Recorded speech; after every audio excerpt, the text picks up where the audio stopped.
Chapter 10, Open Execution 3. Episode 3, Part 4. Now, said the host to the three females, each of them has been given a brain teaser to solve within 15 minutes.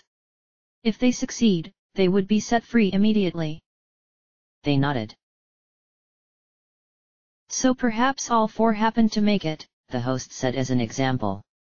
It would be a waste if any of you had given in your guaranteed money for a person who was already free. I get it, said Birdo, as the others nodded too. So, your choice, the host said. Give, or keep. The ones who don't make it, Peach asked him, will have to remain in their cells for how long? For the entire night until 9 o'clock in the morning, he told them. Peach immediately gave her check to Macaliboo. I can't do that, she said firmly, then looked at the other two. Nobody has to suffer in a jail cell, not to mention without dinner. What a quick decision, commented Macaliboo.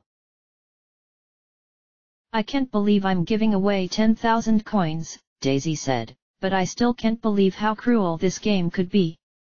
She gladly gave in her check to Macaliboo, and they all turned to Birdo. Well, I guess there's no other choice for me except to give mine in as well, Birdo said, as she went to hand the host her check of money. Wait, stop, said Daisy suddenly, as Birdo withdrew her hand. If they do solve the riddles, then they have the chance to escape and join us. So maybe it's okay if you keep yours. I'll be neutral with that, Peach said, smiling at Birdo. I mean, those four are the smartest of the remaining of us, and I'll assume that enough of them would answer the riddles correctly. Birdo looked at the two of them in surprise. Taking this money would mean a lot to me, she said, as both Peach and Daisy looked pleased. But unexpectedly, she went and handed her check to the host. I may not be rich, but the real meaning of being rich is to give up to others. She sat back in her chair, contently. I see that you have all handed me your checks worth 10,000 coins each, the host said. Wise and selfless choices. You should all be proud of yourselves. They looked at each other and high-fived once again.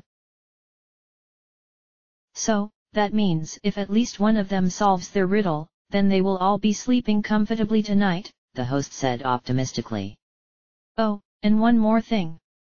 If they all happen to mess up their riddles, your checks will rescue people anonymously. Although Birdo didn't mind, Peach and Daisy did.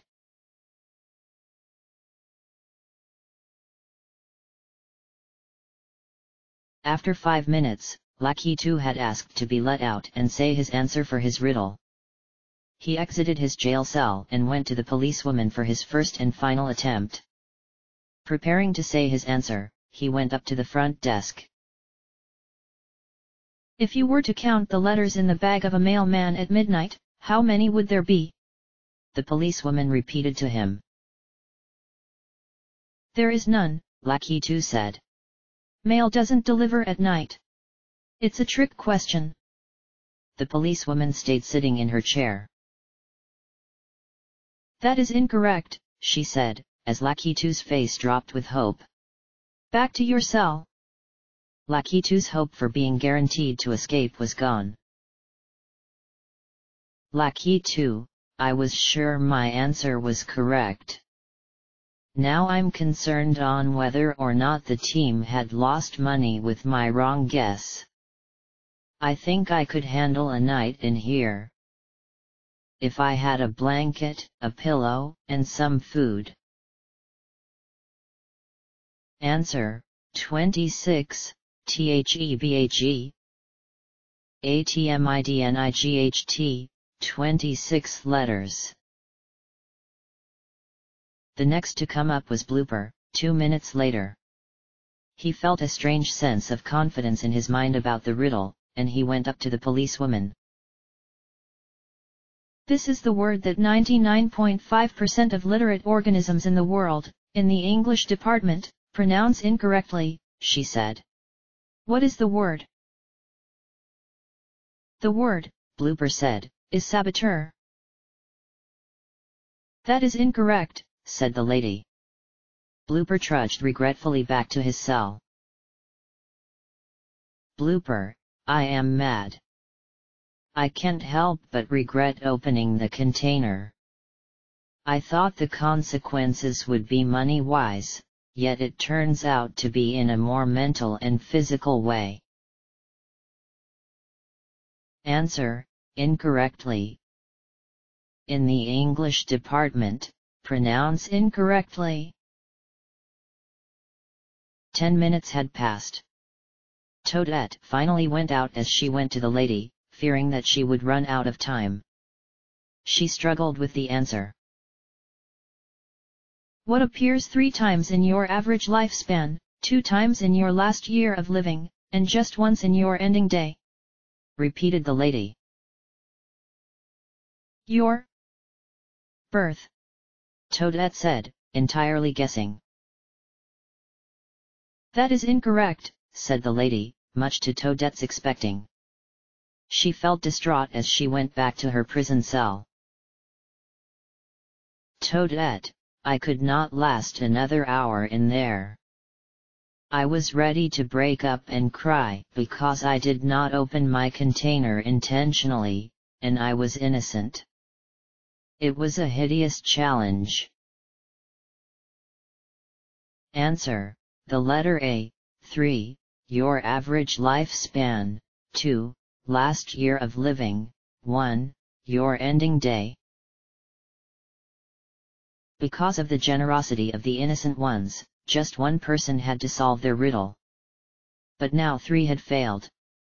If Luigi answered his correctly, all were guaranteed to stay at the hotel that night. Unfortunately, it was 17 minutes past when Luigi asked to get out of his cell and answer the question.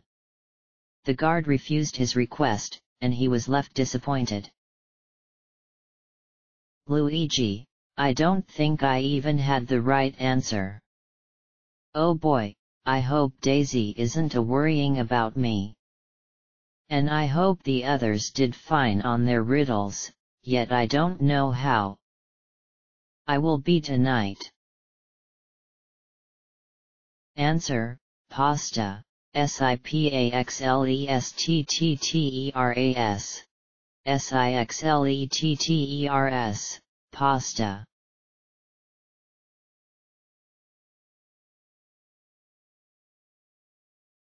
It had been 30 minutes. Blooper was fuming up in his jail cell, and ultimately he kicked the bench in fury. Luigi, all the way down the hall, heard the crash.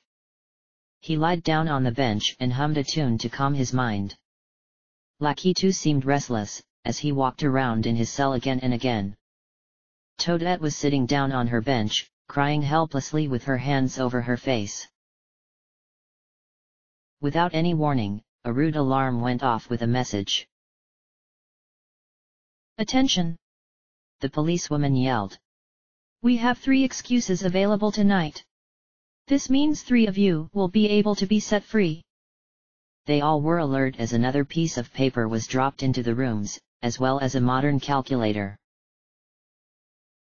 If A is 1, 2 is B, 3 is C, etc., solve the following 4 numbers. T times J plus A. W squared minus O. W squared minus I. T times J plus E. Numbers were rapidly pressed into the calculators. All 4 were determined to escape and evade the cell punishment. Blooper had the answer in under a minute. 201, 514, 520, and 205, he spoke to the policewoman. That is correct, she said. Blooper's mood changed dramatically as the cell opened, and he walked his way out in victory, out of the station. Waiting in the parking lot was the host, as they waited for 2 more lucky ones. Well, Blooper, you have earned yourself a dinner and a stay in the hotel, the host told him. I did hear you were getting rather ticked off in the cell. I sort of dented the bench, Blooper said. The host was alarmed yet smiled at the same time. Toadette had her answers shortly after Blooper had said his. She knew the answer in her head as she repeated it. 201, 514, 520, 205. She waited for the woman's reply. Correct. Oh, yes, she exclaimed. Wiping the leftover tears near her eyes, she opened her cell door and exited the police station.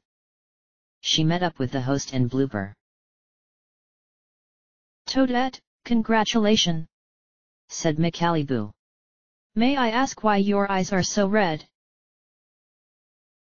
Been crying, again, she admitted sheepishly. They all lightly laughed. Well, that's two escaped, said the host. But only one more could make it out. The other will have to stay in their cell until tomorrow morning. Blooper and Toadette's moods changed as they waited for the last player. Inside, the two prisoners were fumbling with their calculators. It had been 3 minutes already, yet none of them could get the right answer. 201, 500, 530, 117, Lakitu told the lady standing in front of his closed jail cell. Incorrect. A few seconds later, Luigi had his own answer. 401, 514, 530, and 205. Incorrect. Another 30 seconds had passed. Beads of sweat were going down their foreheads as they tapped numbers continuously. Both had been off with their answers, but one of them would soon come up with the correct one. 201, 514, 520, 205. That is the correct answer. You may leave.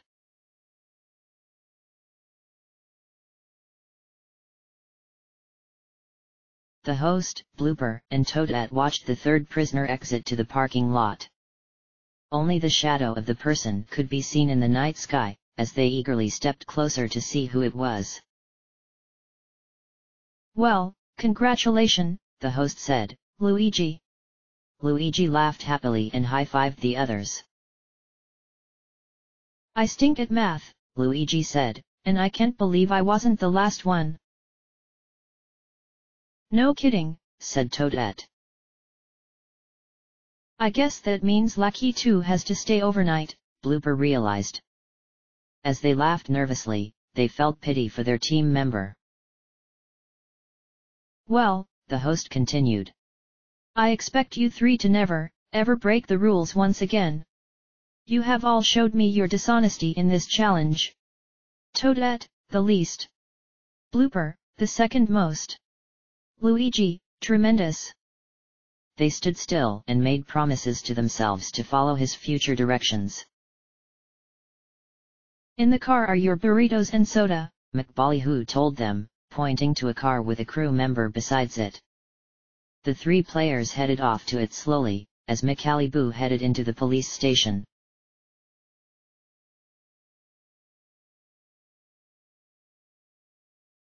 He found Lakitu, lying down on the bench facing away. He seemed depressed and exhausted. Hey, Lakitu. Psst. Lakitu turned around and saw the host in front of the bars. He immediately got to his feet. Oh hi, said Lakitu, alert and going up to the bars as well. I guess I'm the loser, right? I see you've made yourself comfortable already, the host joked. Home, sweet home. Yes, agreed Lakitu. I lost the last riddle game on purpose because I happened to find this jail cell to be more relaxing than a hotel room. No sink, no bathroom, the lights are always on and blinding you, everything you wished for. The host laughed and cleared his throat. "Here is pillow and a wood ear sandwich," he said, slipping the items through the bars as Lucky 2 grabbed them thankfully. "Now listen," the host said. "I don't want you to break the rules ever again, hence not having the container in your possession." Lucky 2 nodded. "But I will make an exception in just one case," he continued. "There will be a challenge the day after tomorrow. As being the one to suffer this night in a damp and humid stall, I'm giving you a chance to get back at them." Lucky 2 shrugged. "In the challenge, there would be 3 parts," the host said. "You must immediately volunteer to be a person who rips people off." Lucky 2 nodded. "As you are selling things," said the host, "a crew member disguised as a customer will leave a book and 50 coins on the table, accidentally. If you give the book back, you will win an additional 15,000 coins. This is where you come into play. Without touching the book or money at all, you must persuade your partner to be a dishonest thief by adding the money into your own collection. By doing this, you will win a free exemption." Lucky 2 nodded again. "Anyway, remember what I said," the host concluded. "Make your choice, and if the lights bother you too much, tell the guards to shut them off. Nighty-night." With that, Michaliboo left Lucky 2 tired and alone. He took a bite from his sandwich. "Lucky 2, this just sucks DK. How could they even let me suffer in this jail cell for the entire night? Curse the others for beating me in the math riddle."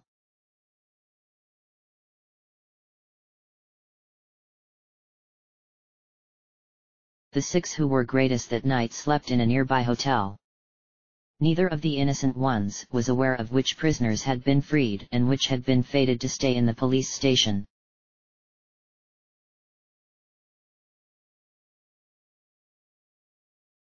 "Police are waiting. Police are waiting. Police are waiting. Police are waiting. Police are waiting. Police are waiting. Police are waiting. Police are waiting. Police are way," was the rude morning call for the hotel sleepers. But nothing compared to what Lucky 2 had went through. At 7:30 in the morning, 2 cars split between the innocents and the escapers had arrived back at the police station. The passengers came out and met each other. "Luigi!"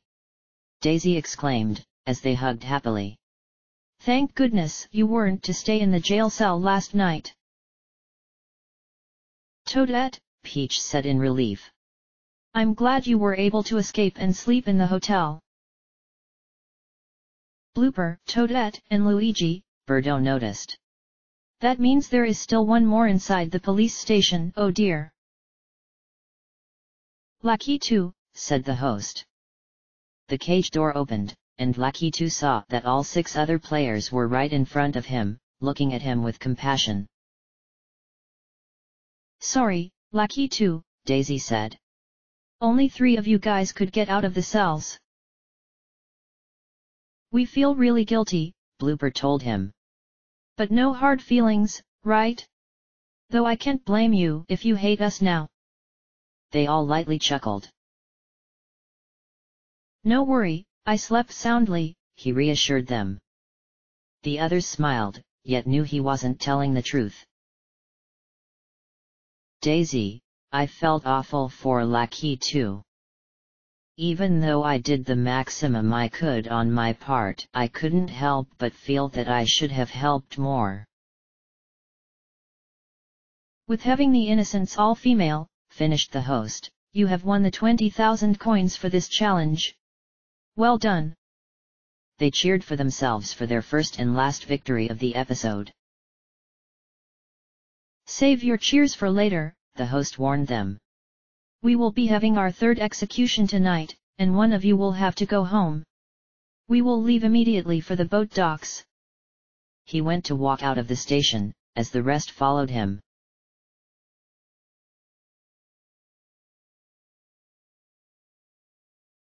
the 7 of them would reach their next destination by boat. On the ferry, they were all promised that there would be no more challenges until the elimination that night. All had a spare 8 hours to reflect their accumulated thoughts and evidence before they arrived at their next location. Luigi and Daisy met each other on the walkway outside, where the only thing that blocked the passengers from falling into the water was a chain. "So we're finally together, away from the others," said Daisy. "I don't get to see you as often anymore ever since I moved back to Saros Island for my hair salon job." "I know, but I mean, I'm just fine with that," he said humbly. "Okay, maybe I do miss that time when I got to visit you like every day." A big gust of wind flew past them as they shivered.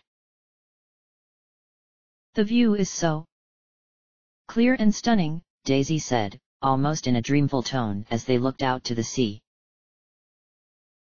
"It's clear," said Luigi. "But not stunning." Daisy frowned at him, and then smiled. "You know, you always have to disagree with me on everything," she told him. "But I think we can agree on one thing, neither one of us is the mole." Luigi looked at her. "You got that correct," Luigi said. "Hey, so where do you think we're heading next? I'm already starving. The sea looks too endless." "Stop trying to change the subject," Daisy said teasingly.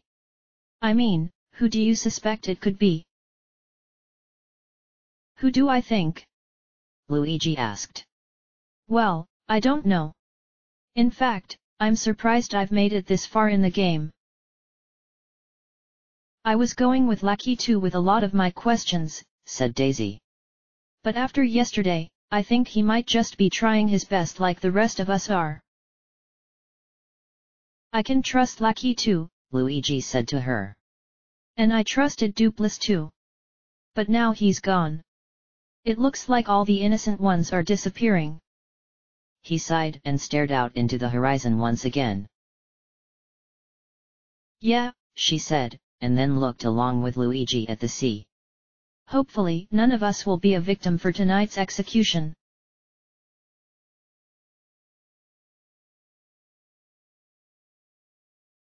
Peach and Toadette were sitting on one of the tables in the eating region, sipping from some apple juice Toadette had found in her bag. "So, I think we're in a truce," Peach said after taking a long sip. Toadette nodded. "I think you can call it a coalition in this game," Toadette added. "So you and I are together in a coalition." She raised her hand, and Peach touched hers. "Like we weren't in an alliance since day one or anything," Peach told her sarcastically. "I know," said Toadette. "Cross your heart and hope to die." "Hope to die?" Toadette asked her. "Why would I promise someone when dying is involved in some way?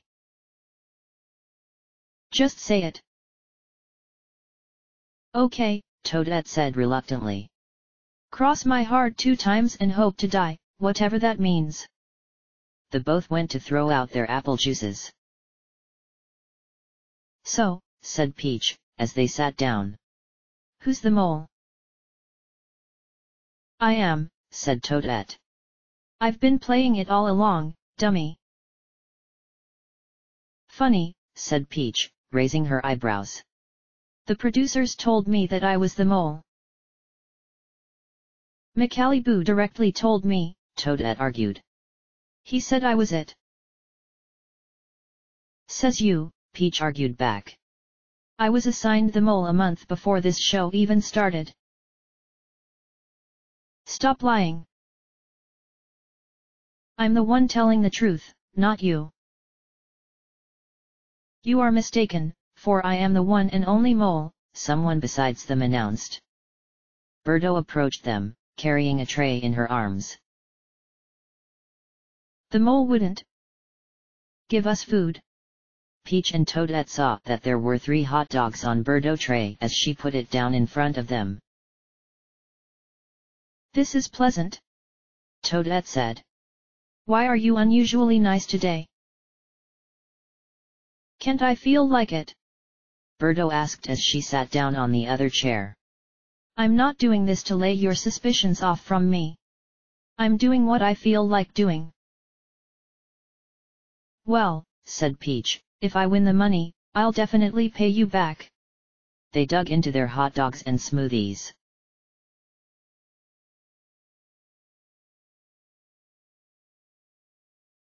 Blooper and Lucky 2 were walking around the ferry, wherever they could go.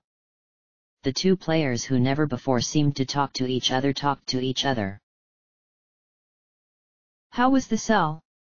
Blooper asked Lucky 2 with a grin. Lucky 2 let out a frustrated sigh. I hated that challenge, Lucky 2 said. It smelled like, shat. They refused to turn off the lights, and since the pillow I received was big enough, I used it to cover the top part of my body. Gosh, that must have sucked, commented Blooper. So anyway, what are your suspicions of the others? You tell me first, Lucky 2 told him. It doesn't matter, he said. Okay, so my first suspect is Luigi. When he's gone, then I'm almost sure it's Peach. If she goes too, then I'm 100% sure on Toadette. Birdo and Peach, Lucky 2 said. Birdo's been all innocent, right? Maybe she's it. Then she would be sabotaging the games, pointed out Blooper. And besides that little mishap we were informed about in the hostage rescue, she had not sabotaged any game on the list so far. She messed up on her food in the food challenge, and then she told me the wrong stuff in her luggage, Lucky 2 pointed out. That's enough. If I were you, Blooper said, I would really be looking at Luigi. He's been making these little mistakes that are costing us big money. Giving his cap to Rock Hawk and breaking the rules, perfect start of sabotage. Taking the exemption yesterday to take away money from the team. He made bad choices, Lucky 2 said. I myself had messed up a few times so far. But never mind that, because I'm not the mole. Second, Peach, Blooper said. She didn't return back to the Noki Hotel in time despite knowing its navigations. She probably screwed up the radar in the boat. And she has no use for the money because she's stinking rich. You could have screwed up the radar, Lucky 2 pointed out. And people could become richer, right?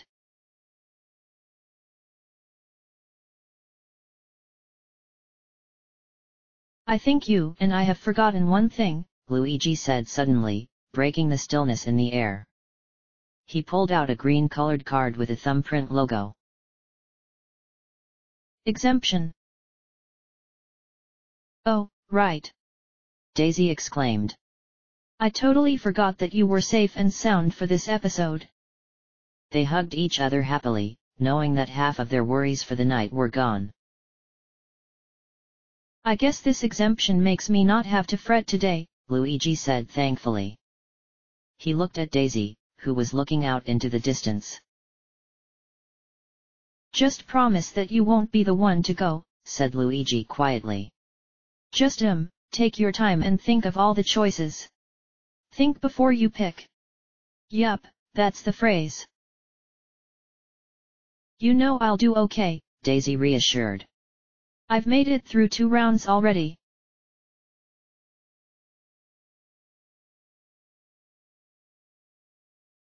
What I thought first, said Birdo, was that Peach was the mole. Peach looked stunned. You think I'm the mole? She asked her. Possibilities, Birdo told her. But then again, Toadette would have been gone by now if you were the traitor. Hey, that's true, Toadette realized. So I guess I can confirm that Peach is really innocent. I think the mole is Blooper, Peach said.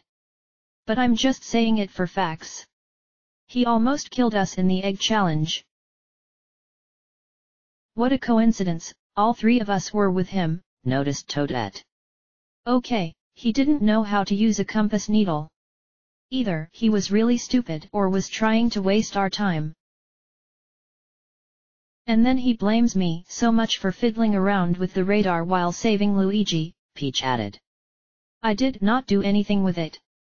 The only type of person to be quick to blame others is the one who was involved, and so I think he was the one who malfunctioned it.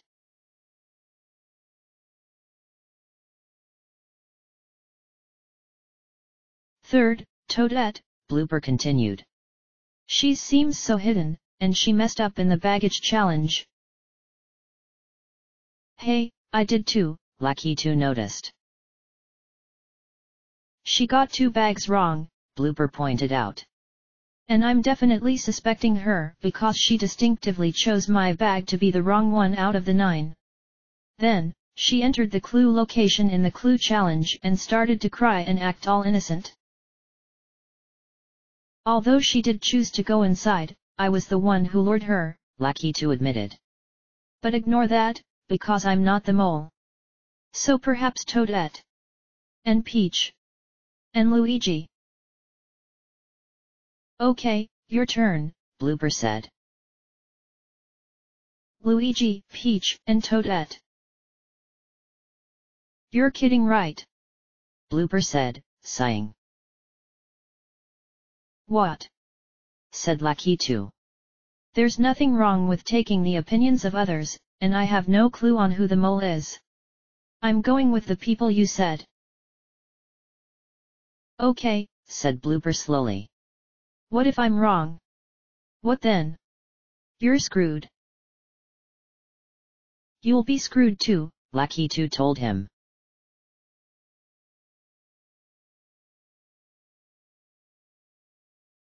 The 2 lovebirds decided to go down the list.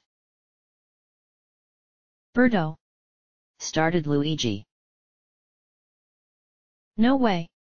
Impossible. Daisy replied. If she was the mole, then she stinks at her job. Peach. Meh, could be. Could be not.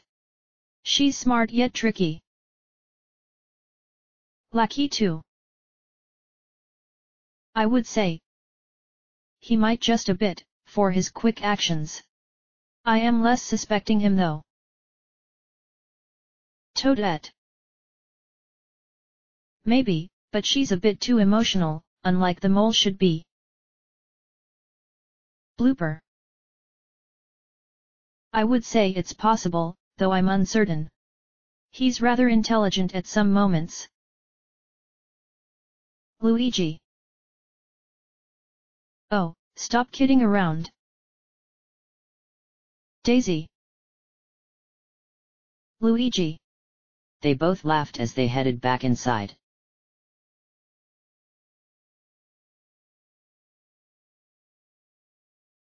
Lucky 2 is a choice, Birdo told them.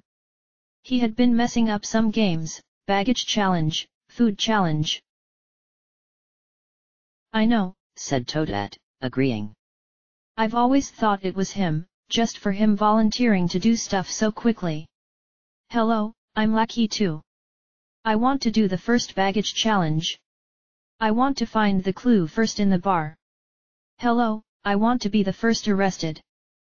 The 3 chuckled. And then Luigi, Birdo said. Something really pulls me closer to him in being the mole. He's been sabotaging at the right places. I mean, he's a scaredy cat and all, but I think it's a double bluff. Well, good luck to us all of us on the execution quiz, Peach said. They nodded and agreed.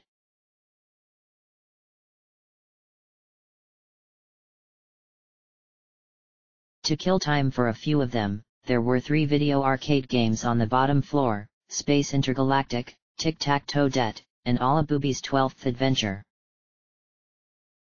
I'm getting addicted to the space game, Blooper said, as he went to destroy more spaceships.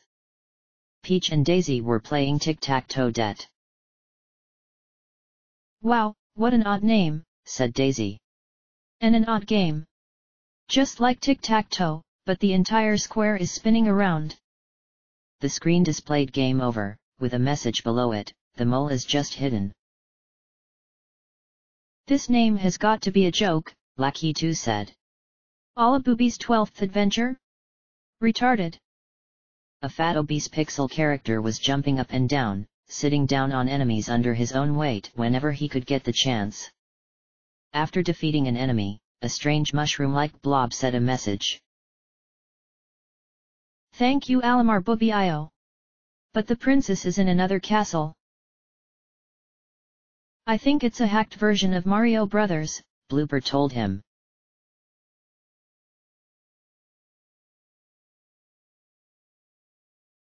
The rest of their hours were up to them to talk about. But after an extensive time of 8 hours, they all got a surprising call by the host. We will be docking shortly, he announced into the loudspeakers situated in different locations. You all will be having the execution quiz on board the ferry. Half of the players who were still sleeping at the time had to be woken up unexpectedly, and they were each brought into a cabin room one by one where a laptop was situated. The quiz had begun. 1. What is the mole's occupation? Air traffic controller. Gardener/florist. Hair salon owner. Emergency nurse. Plumber. Sea scavenger. Tennis trainer. 2. What month is the mole born in? January. February. May. June. November. Peach, I am going with Blooper, but partially going for other answers as well. As long as I score enough, then I'd be safe. 3. What role did the mole play during the hostage rescue? Tranquil traveler. Ocean drifter. Wild roamer. Hostage. Toadette, I can't be certain on who I'm going to pick this time. Lackey 2 has always been a high candidate for me. Woo, dear. 4. Was the mole ever present at the cliff within the 2 hours? Present. Not present. Daisy, for this quiz, I would be not going for Luigi or Lackey 2. Lackey 2 has been evading my mind. I think Peach might be it, really. 5. In what order was the mole first questioned by the host about opening the container in the jail rescue challenge? First. Second. Third. Fourth. Fifth. Sixth. Never. Blooper, Luigi is really one of my choices. It's just how he's been playing. Toadette, she's been playing strange too. 6. Which was the result of the mole and the jail escape? Innocent, gave check-in. Guilty, escaped. Guilty, prisoner. 7. On the ferry, did the mole play with the arcade games at all? Yes. No. Lucky 2, I am going with Peach and Birdo. Birdo is just suspicious, unlike what Blooper says. 8. What did the mole eat for dinner at the night of the jail rescue? Whittier restaurant food. Burritos and soda. Birdo, I'm crossing my fingers for luck. Blooper, I would definitely go with for the facts. Luigi 2, he's a definite suspect. 9. Where was the mole during the late delivery challenge? Room 785. Room 786. Room 787. Room 788. Delivering. Luigi, taking the test, I don't have to worry. I feel a little guilty for taking the exemption, but I honestly think it was a safe idea. 10. Who is the mole? Blooper. Lucky 2. Birdo. Toadette. Peach. Daisy. Luigi. The boat was already docked by the time all the players had gathered near the main entrance. Macalibou was sitting down with a keyboard in front of him and was looking at the TV screen in the corner. All the bags of the players were just outside in a van. Any 7 of them could be the one to leave. Welcome, said the host, to your 3rd execution. As you may have noticed, the boat instruction safety video television had been replaced for our needs. They all saw the small screen in the corner, above the host. We will determine once again who stays, and who goes. If I type your name and the screen turns green, you are safe. If it's red, you will have to leave the game immediately and get off the boat first. Our 3rd elimination had begun. He looked at Luigi, and typed his name in. Exemption, please, said the host. Luigi handed the card to him, and he slid into a part of the keyboard. Luigi. Exempted. He smiled at Daisy, who smiled back. Blooper, the host said. His name was typed, and Blooper stayed perfectly still as his name was entered.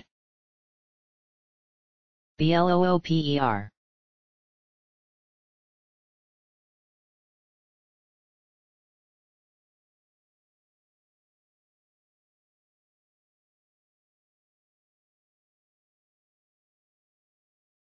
Green. He gave out a sigh of relief, and the host looked at Peach. Peach, said the host. Toadette held her hand in hope as Peach watched anxiously. Peach.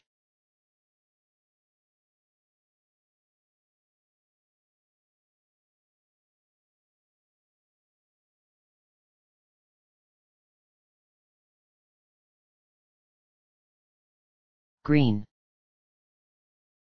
Her eyes widened with relief, and she smiled. Birdo, the host called.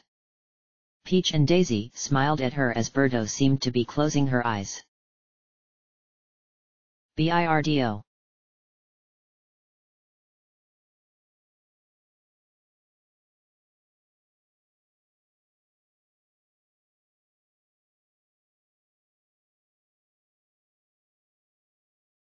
Green. Her eyes fluttered open and she let out a deep breath. Daisy, the host said. Luigi watched her, as Daisy watched the screen with anticipation. Daisy.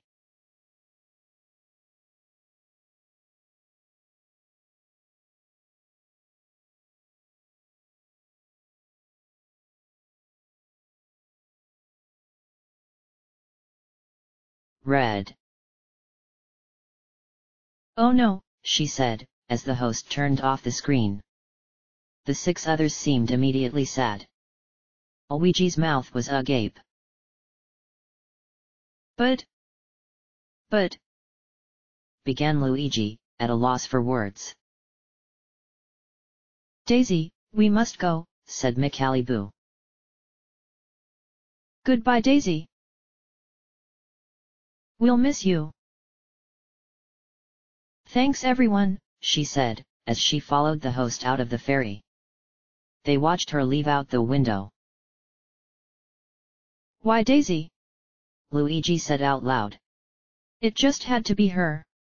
I mean, that just ruins this game for me. He sulked in his chair.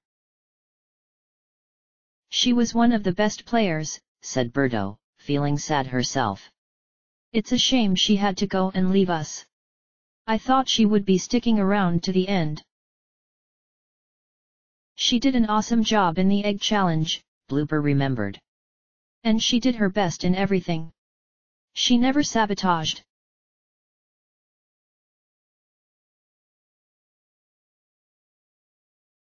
All 6 bags were taken out of the van except for the one with Daisy's name on it. The van had a symbol of 2 snakes wrapped around a pole, and the lights of the van shone through the dark town. It's been really fun, Daisy told the host.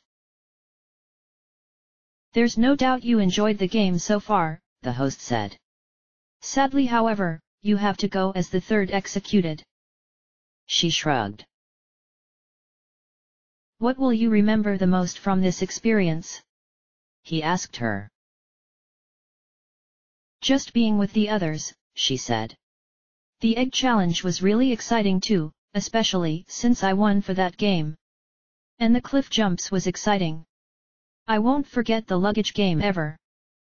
The host and she chuckled.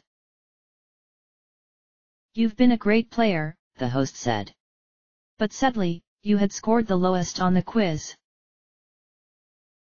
Yes, I know, Daisy said, smiling sadly, and then she looked at the screen. Luigi, you know who I'm cheering for. You better win this for me.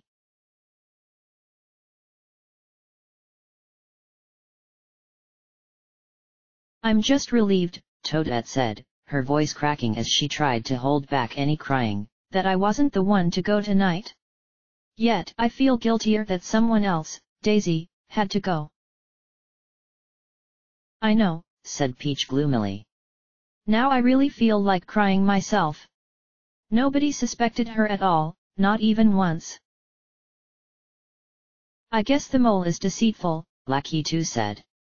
Now with her gone, there are only 6 of us left in the game.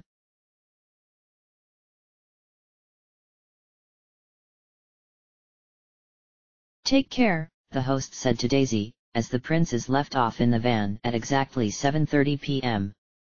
He turned away to face the boat, and then faced the town they arrived in once again.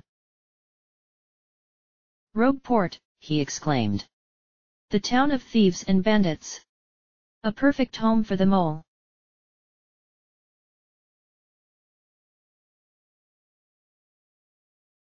Daisy is eliminated. Shame that she's going to miss Rogue Port. Only 6 left and 60,000 coins are in the team pot. What does episode 4 and the mole have in store for us? P.S. If you have read this far, I suggest you review. I won't say why though, but just. Yeah, I'll leave that up to you. End of chapter.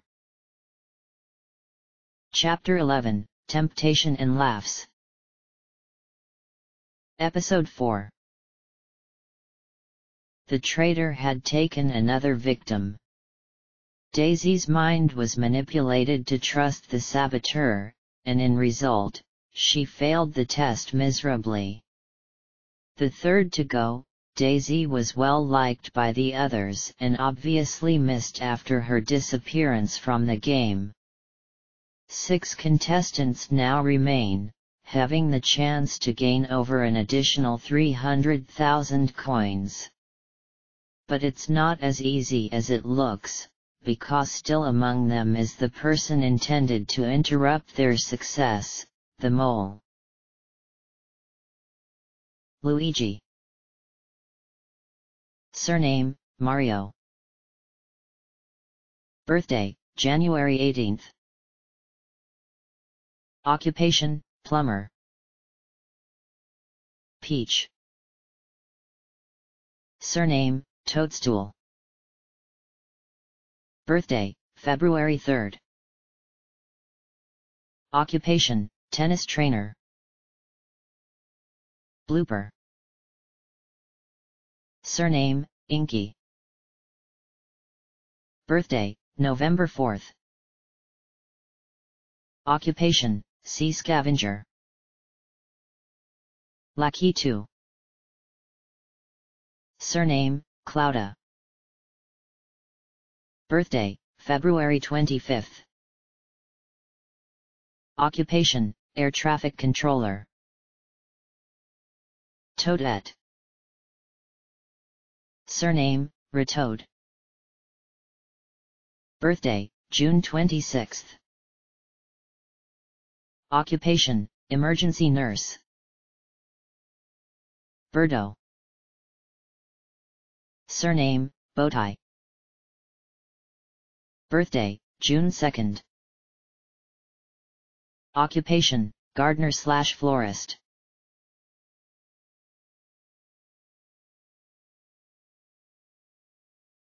Luigi, why did Daisy leave? I feel so insulted and feel like giving up now. But then again, I will win this game for her. Lucky 2, well, I'm really sorry Daisy was executed last night. She had just started to trust me and I just started to trust her yesterday. Peach, my suspicions have really altered yesterday. I mean, Daisy was executed and there was just one person she could have believed wasn't the mole. Blooper, I think that the mole is really trying to kill people off one by one until the weakest victims are left. Like Agatha Christie's story and then there were none. I'll be the last to go hopefully. Birdo, this game has put me into a different world. I'm away from my home, as all the current events are happening and I'm missing out. Yoshi is probably wondering where I had gone. Did I ever tell him that I signed up for this show? Toadette, I really miss home because I'm not really used to traveling around the place at all. I don't want to think about my mom and sister anymore. I get all teary when I do.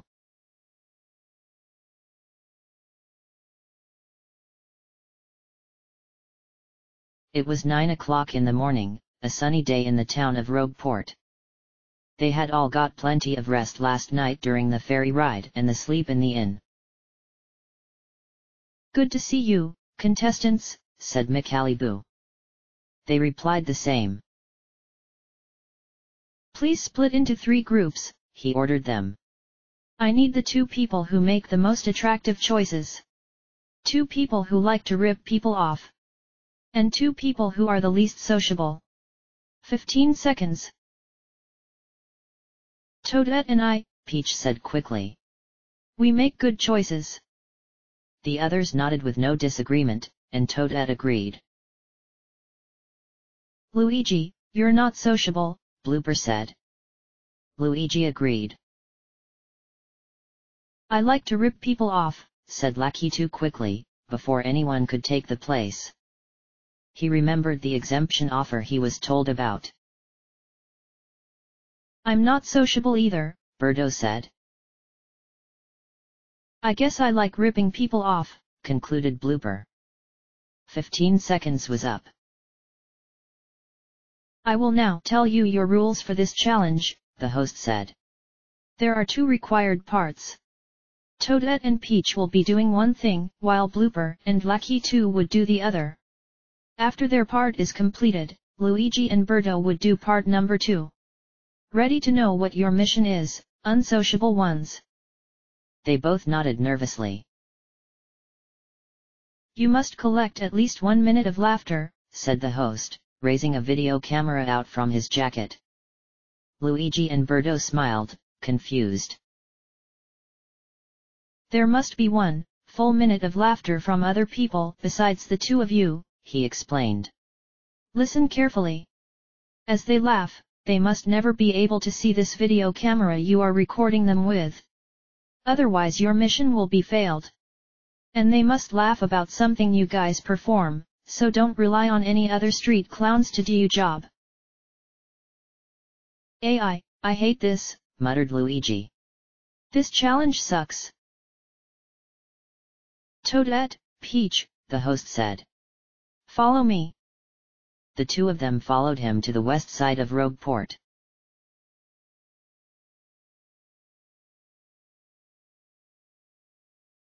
The talking was all over the place. Tens after tens of shop stands were everywhere as they entered into the area of the market. Welcome to the weekly Rogueport marketplace, the host said to them. Your goal is to choose wisely. Here are 100 coins. He handed the money to the 2 girls. What do we do? Peach asked. You must buy at least 10 items, explained the host. Any 10 items that add up to a maximum of 100 coins. They could be the same item twice for all I care. I won't tell you what they will be involved with later, but for now, you have 15 minutes. Hint for the 2 of you, bargain. With that, he left them in the middle of the selling chaos. Bargain, Toadette said. I don't know how to bargain. I'm just concerned on how these items would play later on, Peach said. They traveled to stand after stand, looking at the different items. Little did they actually consider bargaining, which they should have done. Let's go for really attractive things, said Peach. She bought a watch from a lady. Silver watch, 10C.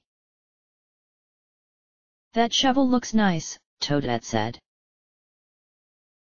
3-foot-long shovel, 9C. I think I like that shirt, Peach commented. Magenta blouse, 5C. A large mirror, decided Toadette. Mirror, 10C. A Mardi Gras jewelry box, Peach said. Jewelry, 3C. Oh, little shoes, spotted Toadette. Feminine child shoes, 8C. Face cream, Peach said. Face cream, 3C. And 3 pumpkins, 4 coins each, Toadette finished, carrying them into the basket they were holding. Wait, she remembered, the host said that we had to have at least 10 things. Should we get more? I don't know, Peach replied. I think it's fine with 10. She looked around. What do we do now? She asked. You follow me, said the host suddenly, who appeared behind them. And what a variety of items for the other 2 to sell. Sell, repeated Toadette. You see, he pointed out, they must make at least 50% of the money back, while you girls just watch from a balcony. Okay, said Peach. They were both happy that their part of the game was accomplished as they went into a house. Peach, I wouldn't think it would be that easy for the others two to sell our items. I mean, would there be anyone willing to buy a shovel or Mardi Gras jewelry?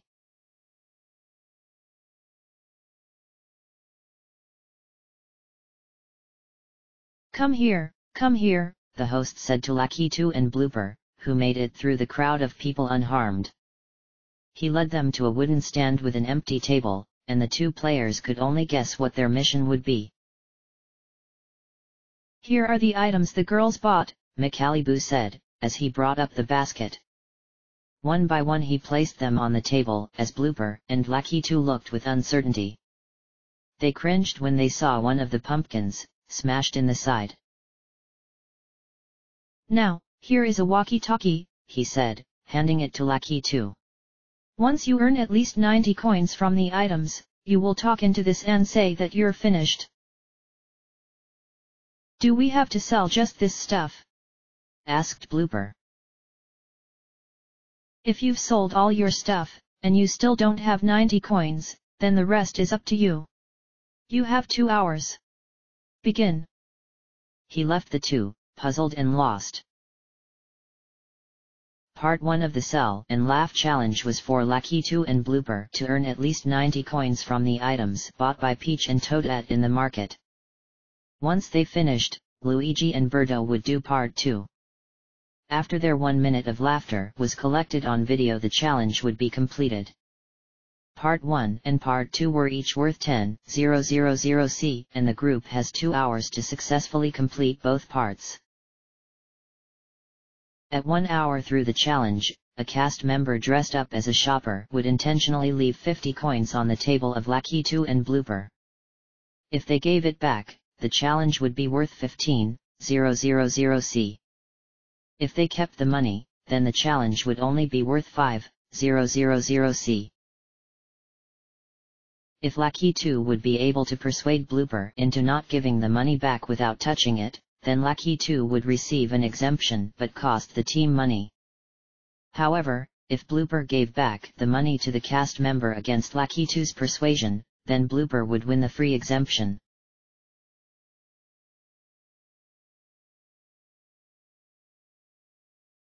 A large shovel, little shoes, blouse, pumpkins, Blooper said as he looked at their items. Wow, what is this junk? A man's garbage is another man's treasure, Lakitu reminded him. Nobody seemed to be coming up to their stall. They picked horrible pumpkins, Blooper noticed. One of the 3 pumpkins was almost green and not even ripe. Another one was smashed on its side and not even sellable, its slimy entrails seeping across the table. "Oh," said a Koopa Troopa lady. "How much is this watch?" Lakitu and Blooper looked at each other. 50 coins. Lakitu said. She seemed taken back. "Oh, that's too much," she said disappointedly, as she walked away. Blooper glared at him. "You can never set a bargaining price," Blooper told him, sighing heavily.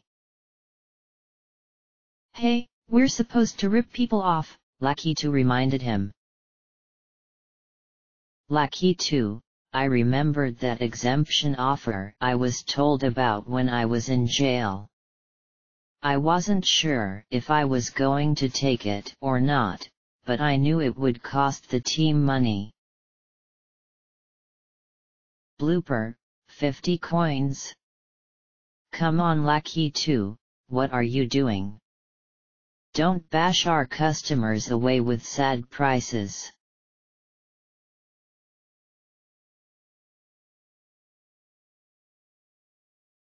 "Wow," said Toadette, seeing the Koopa Troopa walk away from the seller's stall.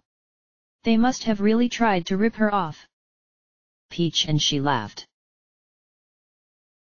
"Is that pumpkin smashed?" Peach noticed, looking closely at it from up in the balcony. "And what is Blooper doing?" He's trying to dig into it. Oh, said Toadette. It seems like our items weren't really a good choice. I feel sorry for them. I hope they don't underprice some stuff, Peach hoped.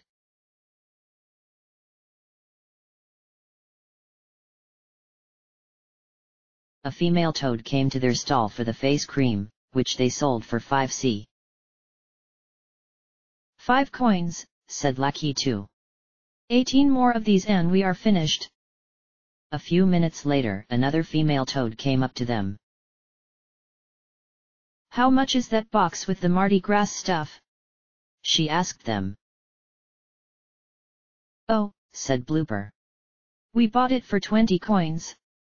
But just for you, I'll sell for 10. Okay, the toad said happily. The exchange was made. That's how you rip people off, Blooper told Lucky 2. Lucky 2 chuckled, and then leaned again the stall stand. He was waiting for the customer to arrive. A few minutes passed. Lucky 2 was able to sell the silver watch for 15c. Shop till, 30 coins. We have little girl shoes, a long shovel, a large mirror, pink blouse, 1 good pumpkin and 2 strange ones. Lucky 2 looked at the items in dissatisfaction. I really feel like selling my cap, Blooper told Lucky 2. It'll be useless trying to sell these stuff. It's been 20 minutes, Lucky 2 told him. A Koopa Troopa came up to the table and looked around, wearing a top hat. Lucky 2 thought that he was the cast member. These items are absolute rubbish, he commented. Lucky 2 spat the gum in his mouth onto the floor in surprise, and Blooper tightened one of his tentacles in rage. Leave! Blooper exclaimed. Out, out! The Koopa Troopa looked startled and walked away, as customers went to turn momentarily at Blooper's outburst. After seeing the disappeared commotion, they then resumed their shopping. Spoiled snob, Blooper said under his breath. No good dirty snob, he doesn't take things for granted. Lucky 2, I think the best way to have sabotaged this game was with the buying. You can never sell a shovel in Rougeport, and these pumpkins are horrible chosen. What were Toadette and Peach thinking? Toadette, I was hoping that they wouldn't be blaming us for the bad items, 'cause we had no idea what we were going to do with the stuff anyway. 30 minutes, and only 3 items sold. A young Goomba boy went up their table. Golly, what a perfect pumpkin, the Goomba said. 5 coins and it's yours, Blooper offered him. He seemed to accept it. And buy the other one when you're at it, Lucky 2 added. The Goomba turned to look at the smashed open one with the orange insides exposed. He looked at it in disgust. I don't meaning to be rude or anything, he said, but I really don't want it. How about 2 pumpkins for 3 coins? Lucky 2 said. 3 pumpkins. He held up the green one. Sure, mister, he said. He gave Lucky 2 3 coins and was given the bag with the 3 pumpkins. He ran off in excitement. Blooper's face looked stunned. Oh, good job, Blooper told him. Great selling. Give him a break, Lucky 2 protested. He looked 9 or something. Do you have a problem with that? Hey. No, I don't, Blooper said. Just go on. Sell more things. Shop till, 33 coins.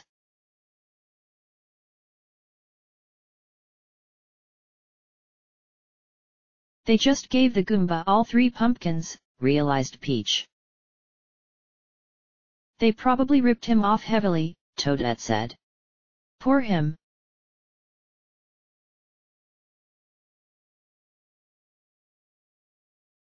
"45 minutes. At least 10 people had gone up to the table, but none seemed interested with the remaining 4 items. I like that blouse, a little Koopa Troopa girl said, picking it up. You want it? Blooper asked her. Only 10 coins. How about 8? She suggested. Deal. She was given the dress, and the 2 of them were given the 8 coins. Shop till, 41 coins. A Goomba lady came up to their table and looked over the items. Her eyes seemed to be focused on the shoes. Those shoes are just phenomenal, Lakitu told her. Do you have a little girl at home who's ready to try new styles? Oh, no, said the Goomba, slightly amused. No, it's fine. I don't need the shoes. Well, thought Lakitu quickly, you never know when that lucky man would arrive in your life. When that child comes, you'll look into the past and be so grateful to have considered buying this pair of little yellow shoes for your little darling. The Goomba looked shocked. Well, excuse me, she scoffed, but at age 70 I am not that sexually active in my days anymore, humph. She tossed her head and walked away, leaving a surprised Lakitu and an angry Blooper. Wow, said Lakitu. She looked 30. You keep on screwing us up, Blooper told him. Lakitu just shrugged. Blooper, Lakitu wasn't ripping off other people. He was ripping off himself. Nobody came to their stall for another few minutes. All the customers seemed to be interested at the other items the other stalls were selling, and Blooper and Lakitu's hopes seemed to disappear. Excuse me, said an old Koopa Troopa. Lakitu looked up at him in exhaustion. Look around, he said in a tired voice, and I'll give you the item for a discount. The man looked around at the 4 objects, picking 1 or 2 up and examining it. I'm sorry, he said, but I don't find anything particular in interest. Lakitu sighed as the man walked off. He turned to Blooper and expected to see a face of fury. But he seemed bedazzled. Look, he whispered, pointing to a book on the table. Great Expectations.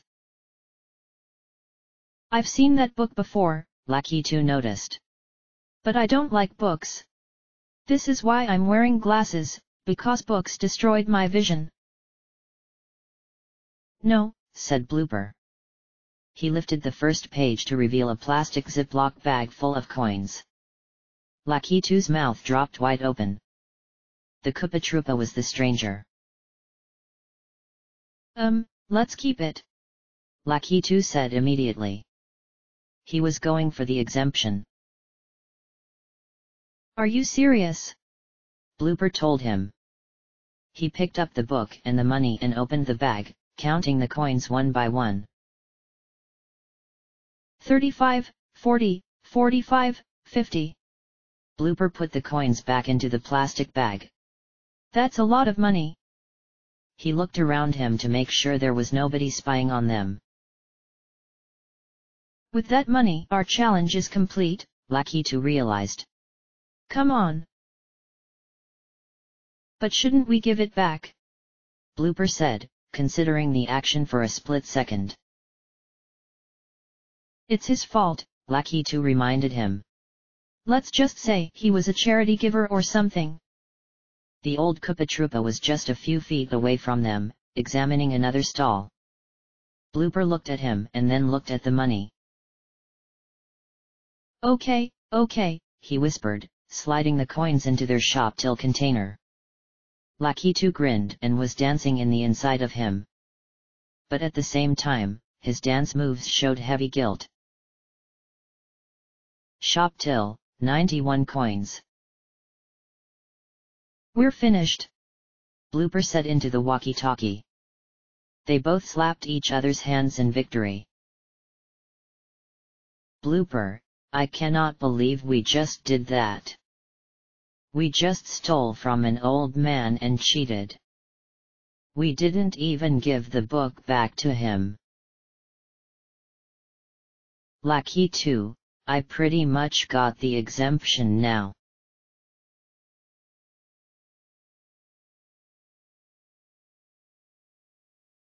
What?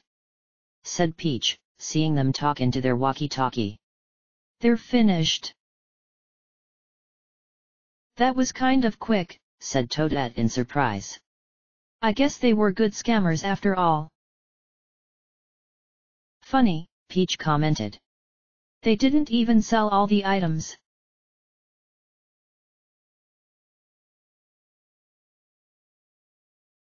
It was 1 hour and 10 minutes into the time that had.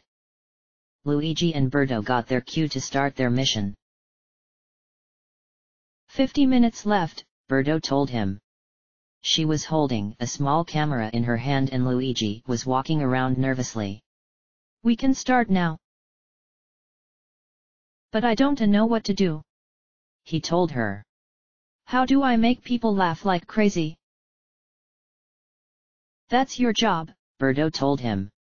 I'll make sure nobody looks at this camera I'm holding. I'll videotape under my jacket. Luigi, why did I volunteer to be the least sociable? I didn't know that I was going to have to do this. Birdo, I can not make people laugh. I sort of ordered Luigi to do the dirty work. I feel kind of guilty. There was a crowd in front of the gallows in the middle of Rogueport. Many crowds of people were passing to and fro, and Luigi tapped his fingers nervously. Come on, Birdo said. We need 1 full minute. Yeah, said Luigi in an anxious voice. It's hard. He then began his challenge.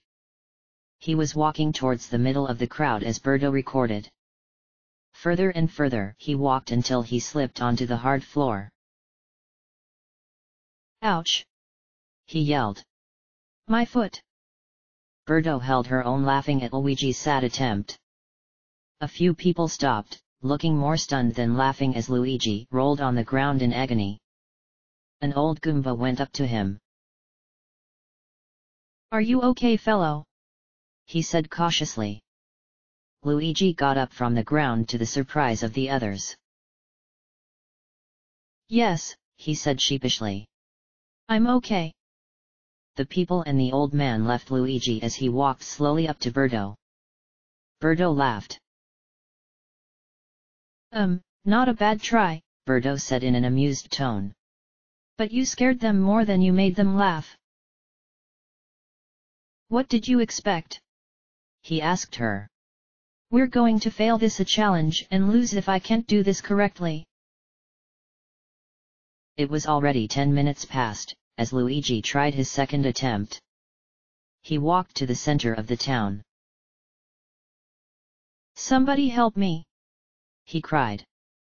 The entire scene of busy people seemed to hush into a spell. Birdo put her hand over her mouth in shock. Birdo, oh, my dearest thee. Yelling for help would not attract any laughing. 100 people were looking at Luigi. I wanted him to disappear and I felt embarrassed for him. Luigi, I don't know what I was thinking. I was trying to be funny but I failed. Birdo zoomed up to 3 Koopa Troopas. They were snickering. False alarm! Luigi yelled. There were stares of disbelief from the crowd around him and Luigi seemed to melt in humiliation. 30 seconds passed, and Luigi hastily ran back to Birdo for the second time. I feel like an idiot, Luigi said. I will never win this. You can do better than that, Birdo reassured. Hey, I got about 4 seconds of laughing. Go again for another try and I'll try to videotape more. How about this? Luigi suggested. Why don't I do the videotaping while you do the laughing job? Birdo seemed to look stunned.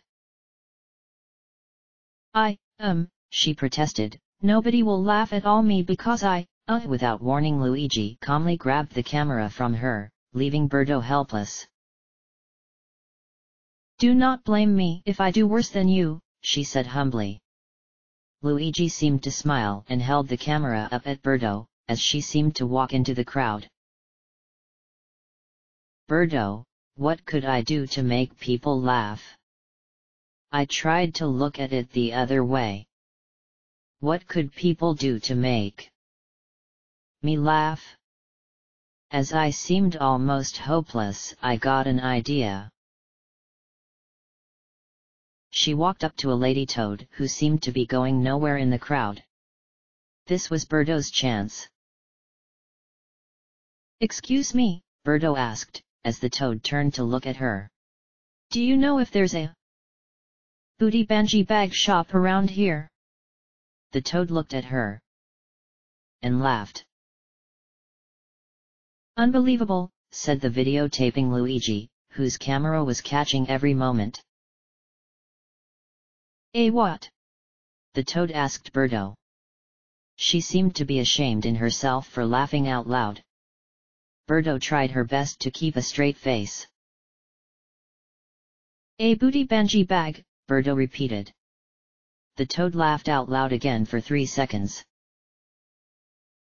I'm sorry, she said, then walked away with a grin. Birdo faced Luigi and ran over to him. You are the success, Luigi told her. I knew you would be better than me. Birdo seemed rather happy. How much time of laughing did I get? She asked him. Looking at the footage, she and Luigi deleted all the moments where there weren't laughing between her conversation with the toad. 8 seconds. That's 12 seconds total, said Luigi. Birdo, do it again. Go. Birdo walked her way back into the town center. Pardon, she said to a Goomba. There was a bitty bang banji place around here. The Goomba seemed surprised and smiled in confusion, but didn't laugh. Bitty bang? He asked. Bitty bang where bang poop, Birdo said, her words flying out randomly. The Goomba's laughing nerves kicked in and he laughed for at least 5 seconds. Then he laughed more. Luigi kept the videotaping going. I have no idea, he said, laughing through his talking. Good day. He walked off. Birdo ran to Luigi. 13 seconds, said a stunned Luigi. Holy moly, you're good at this. They seem to find the word bang funny, Birdo told him. Whatever you're telling them, just don't stop, said Luigi, as Birdo went in for her 3rd time.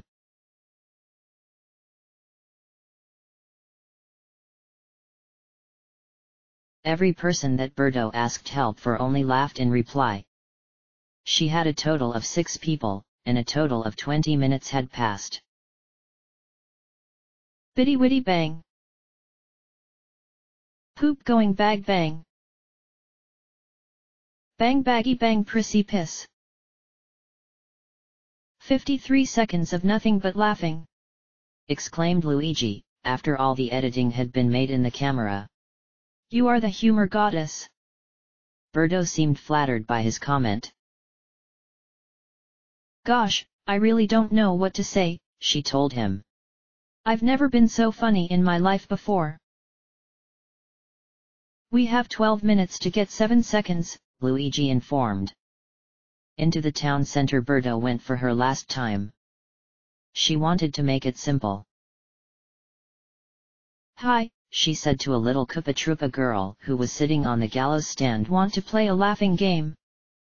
She seemed confused but agreed without hesitation. Okay, she said. How do you play? Birdo gave the girl her most welcoming smile. All you have to do is laugh, instructed Birdo, for at least 7 seconds. Can you do that for me?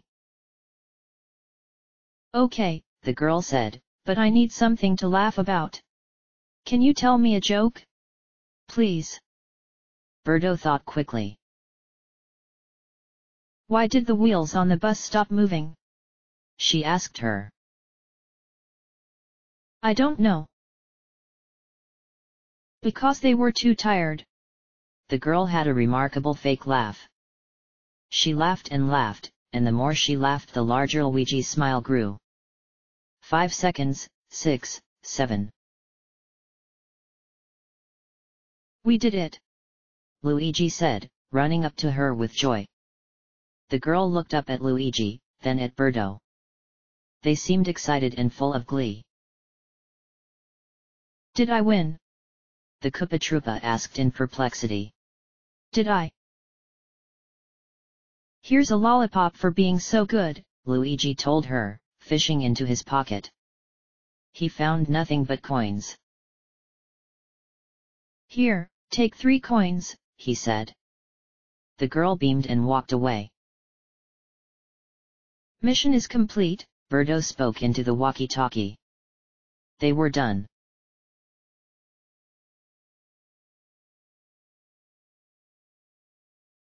The 6 players met inside an apartment at 12 o'clock noon.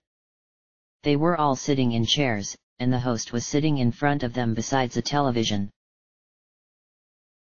Greetings, and welcome back, he said. The group replied the same. You had 2 hours to complete both parts, he said. Both were worth 10,000 coins. Let's see how the market people did. Lakitu and Blooper. They both sat straight in their chairs. They were able to make back 50% of the money Peach and Toadette had spent, the host told everyone. Well done. They clapped happily, and Blooper seemed to bow. But Lakitu stood still in his chair.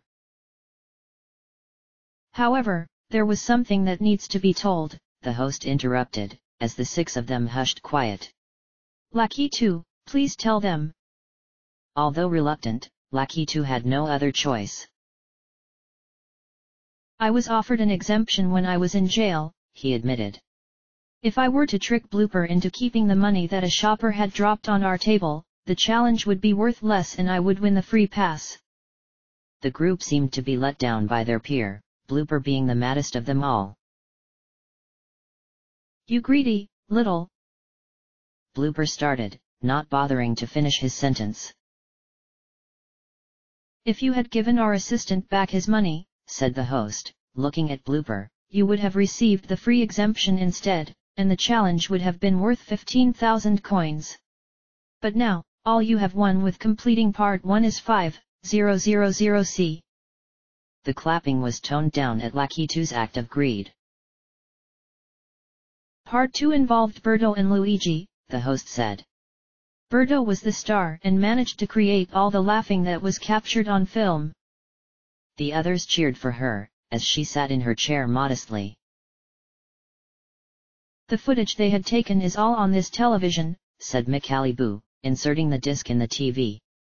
But unfortunately by looking at it, I'm afraid you have failed your mission.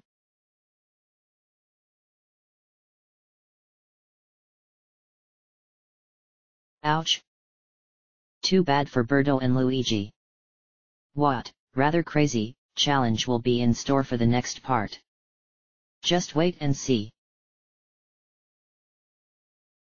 End of chapter. Chapter 12, Craps in a Challenge. Episode 4, Part 2. Birdo and Luigi seemed lost at the host's statement. Without further waiting, the disc of their footage was played on the television and immediately shown was a laughing female toad. The other four who were not present during the mission seemed amused. Ah ha ha ha! Laughed another old Goomba who appeared on the TV. Peach, Toadette, Lackey 2, and Blooper burst into laughter. This is so funny for some reason, Blooper admitted, seeing the continuous laughing after 30 seconds through. You made these people laugh on your own? Toadette asked Birdo in amazement. Birdo shrugged and half smiled. 6 adults were shown laughing throughout the first 53 seconds, and for the last 7 seconds, a child Koopa Troopa was shown laughing. Ah, her laugh is so adorable, Peach couldn't help saying. The girl then suddenly looked at the screen, right at them. The host paused the DVD and stood with his arms crossed. He seemed to be waiting for somebody to say something. Lackey 2 shivered at the hypnotizing stare of the little Koopa Troopa. Oh, I see, Luigi said after 10 seconds. Oh, shoot. What's so bad?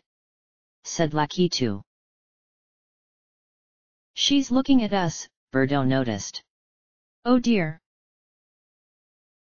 I had instructed at the beginning of the challenge, the host said, to never let any of the laughing people notice that the video camera existed. This little girl clearly spotted it. You have failed part 2. The group of players was disappointed. Out of 25,000 coins, you have gained only 1/5 of it. Team Pot 65,000C. Remember, Lackey 2 will be safe for this episode's executions, the host told them. Did he do it for his own hunger, or was there any sabotage played in there? Did he purposely stay in the jail cell to have the chance of losing money? Looks were on Lackey 2, who shook his head. Or perhaps we should look at Luigi, who was holding the camera while the others laughed, added the host. He did not purposely reveal it to the crowd. Or did he? Luigi frowned. Or maybe Toadette and Peach did a crappy job with the choice pickings, the host added. One of them were probably aware that the items had to be sold later on. They looked at each other and grinned. Please meet at the Podly Inn at 3:00 p.m. sharp, the host ordered. He exited the apartment, and so did the others.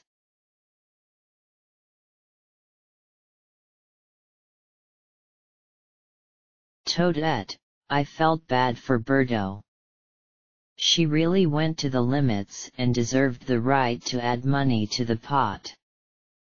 Luigi definitely played a role in the lost money, but he's not really a choice of mine. Birdo, I was disappointed that we didn't win anything for the laughing part. I can't help but feel that maybe Luigi purposely exposed the camera to the girl. He didn't keep it hidden like I told him to, and that was against the rules. Blooper, Luigi. You have added a second act of sabotage that I will add to my list. So had Lackey 2 with his inability to sell things. He gave 3 pumpkins away for less than what 1 pumpkin costs. Lackey 2, Toadette and Peach really tried to mess up the buying part. One of them knew that we were going to have to sell these, and they clearly tried to sabotage this. Both of them are my suspects. Toadette mostly, because she's been a suspect already. Peach, Lackey 2 is really suspicious, and I think getting the exemption was just a cover-up to subtract the 10,000C. Or maybe he's just so desperate. I'm sticking with the sabotage thought more. But I'm looking at Blooper still. Luigi, I'm sorry to Birdo, but I just happened to screw up on the last part. My suspect is Blooper. Arim. I'm never sure. Maybe it's Birdo? But I know that it's not me who's the mole.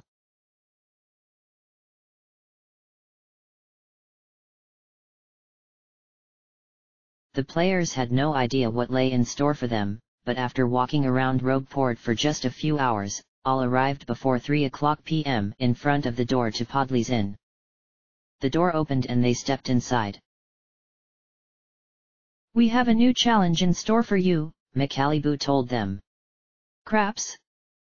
Across the side of the bar was a casino craps table with one large die and 5 envelopes in it. The players went to gather around the table with curiosity.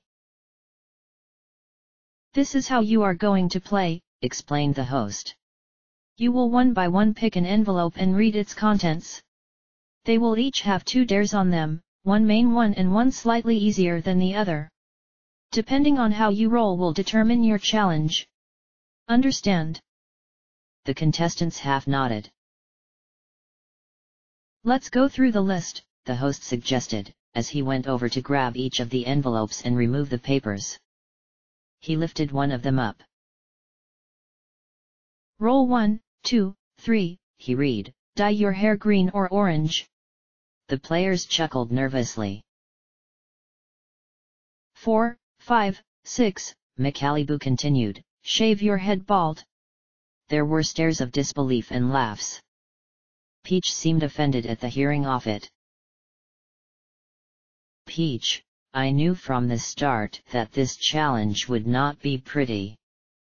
I prayed to not receive the head shave dare. The host lifted the second paper. 1, 2, 3, read the host. Paint a nude portrait. Birdo and Toadette seemed to gasp at the idea. 4, 5, 6, pose nude for a portrait. The laughs filled the small room, as they all seemed reluctant to continue on. Birdo, oh. This game just sounded nasty. I was scared. The host continued. 1, 2, 3, said the host. Put a temporary tattoo on your face. They could only guess the next part. 4, 5, 6, receive a permanent 2x2 tattoo anywhere. Lucky 2, I really hate tattoos. My uncle wanted to get one removed a year ago, and now his skin is all, like, scarred. 1, 2, 3, said the host, reading from the last envelope. Wear a ball and chain until tomorrow's execution. The players were uncertain with feelings and waited for part 2. 4, 5, 6, wear a stockade until tomorrow's execution. The host hastily scrambled the papers and inserted them back into the different colored envelopes. What's a stockade? Luigi asked. Now, said the host, I need you to agree on 2 people, one who needs a break from this game, and one who's the weakest both physically and mentally. Half a minute. There was little deciding. Birdo, I think you should have the break, Peach told her. Yup, Birdo, said Luigi. You deserve it. And Luigi, you could be the weakest both physically and mentally, Blooper told him. I really don't want to be picked as a person, he admitted. How about Toadette? Suggested Lucky 2. Of course, Toadette, Blooper realized. You are the weak one. Thanks a lot, she replied sarcastically. Okay, the host said. Who's the person who needs a break? Birdo raised her hand. Birdo, please go upstairs, the host commanded, as she went and did so. Birdo, I was just really relieved that they chose me to take the break. I guess they saw me as the most trustworthy person, I don't know. Weakest both physically and mentally. Toadette raised her hand. Toadette, I was kind of insulted when they chose me as the weakest. I guess I am the weakest mentally, but I hate it when people bring the fact up. I want all of you to exit this bar, McAllibu ordered, and enter back one by one in any order.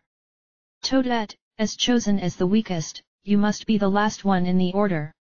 At least 3 of the 5 of you must do your dare in order to win the 20,000 coins. Understood? They all nodded. Let us begin our craps challenge.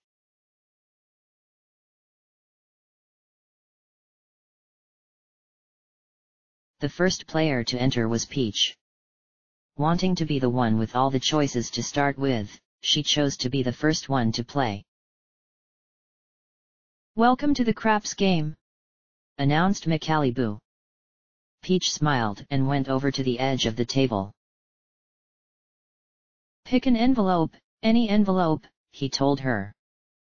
There were 4 envelopes on the counter colored red, white, black, and purple. I'll go with purple, Peach decided. The host handed it to her, and she slowly opened it. She dreaded to receive the challenges involving hair. Roll 1, 2, 3. Paint a nude portrait. Roll 4, 5, 6. Pose nude for a portrait.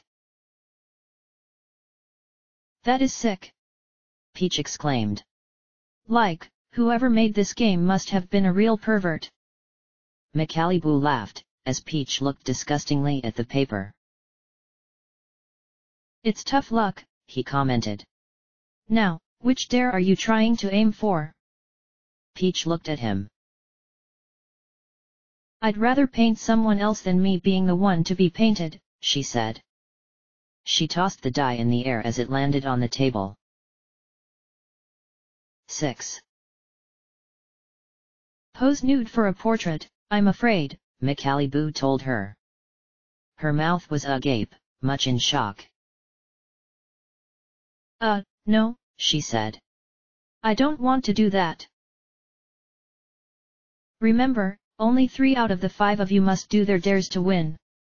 A crew member entered and brought Peach out into a van, where they headed off to an art studio. At that location she would decide whether she would do her challenge or not. I'd be rather disappointed if she refused, McAllibu said to the camera.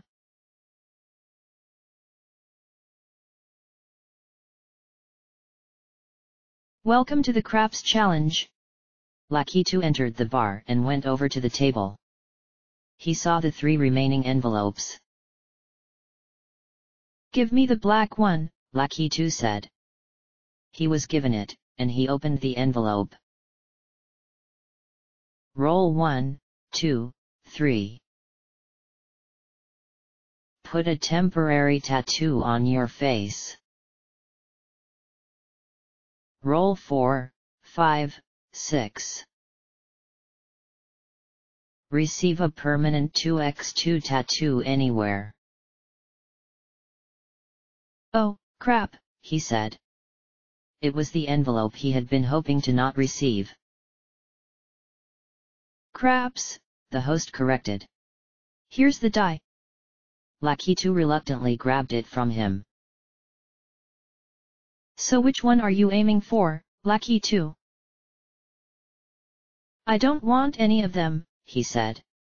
But the first one seems a lot easier. He threw the die in the air as it landed on the table. 3. Put a temporary tattoo in your face, it is, said the host. You are lucky. I'm still not sure if I want to do that, admitted Lakitu. I'll have to think about it. It is temporary, the host reassured. But you must decide before you arrive at the tattoo station. Remember, only 3 out of the 5 of you must do their dares to win. Goodbye. A crew member brought him out to another van. I love temporary tattoos, the host said to himself. But on your face? Ha!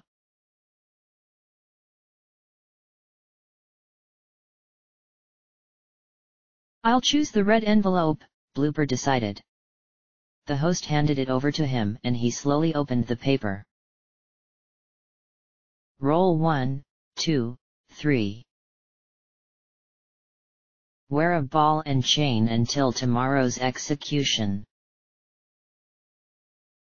Roll 4, 5, 6. Wear a stockade until tomorrow's execution. Hey, not bad, Blooper said. These options are better than the others, I guess. See your fate, the host said to Blooper, giving him the large die. Blooper rolled it across the table. 4. Wear a stockade until tomorrow night, said the host. You'll be okay with that.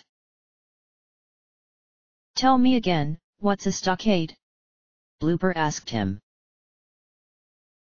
You don't know what a stockade is and you said that you would be fine with it. Well, said Blooper, I was thinking I would get the ball and chain, and I knew what a ball and chain was. McAliboo grinned as a crew member entered. He brought Blooper to the van as they headed off to the antique store. I enjoy seeing people getting tortured, the host said out loud. Stockades are no different.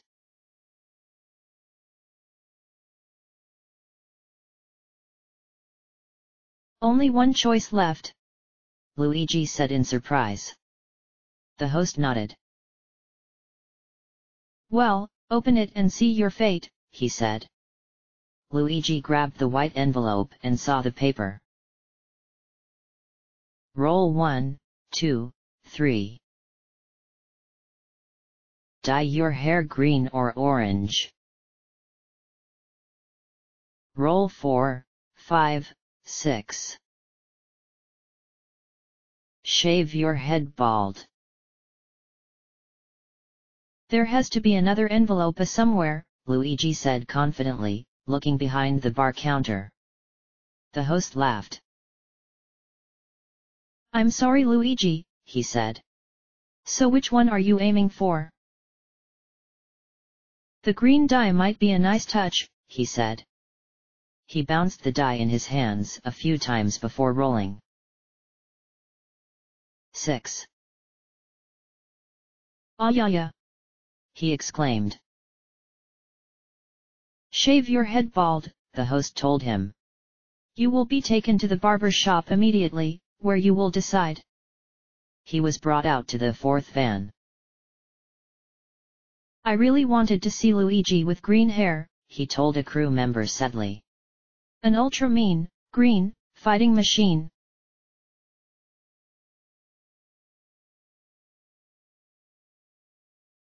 Toadette's situation was different.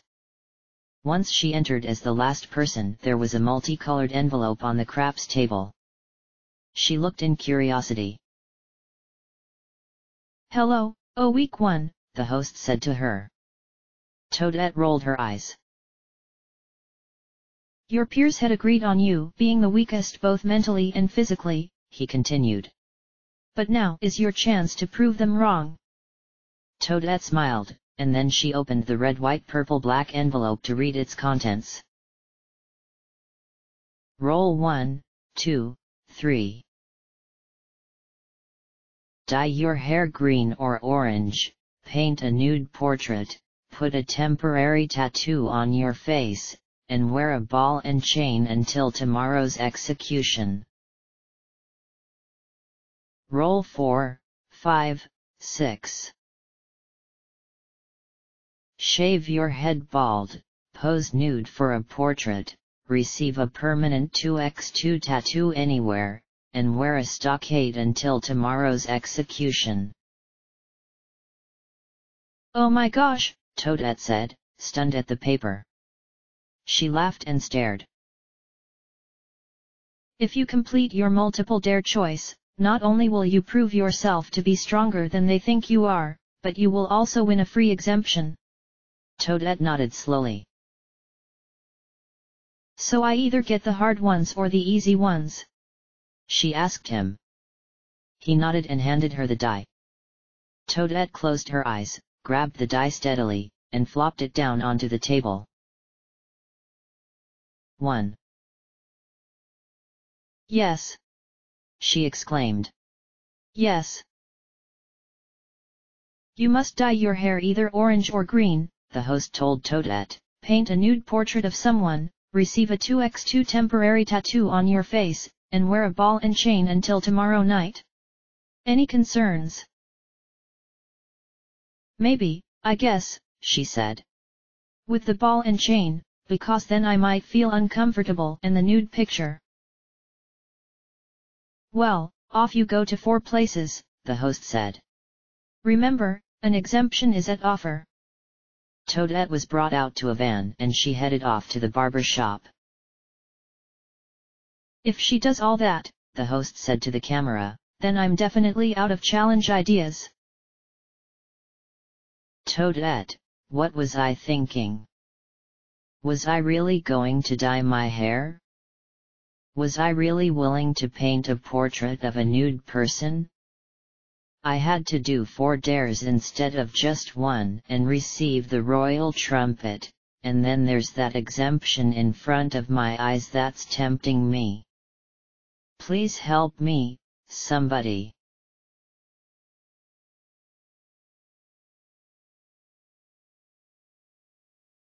So Birdo, happy you're excused? The host asked her. They were both sitting at a table in the upstairs inn of the bar. I'm thankful, she admitted. I thought the challenge sounded pretty appalling. The host then took out a paper and a pen and put them in front of Birdo. Look at the sheet, he told her. I want you to complete this in the next 10 minutes. He left through the back door immediately as Birdo went to fill it out.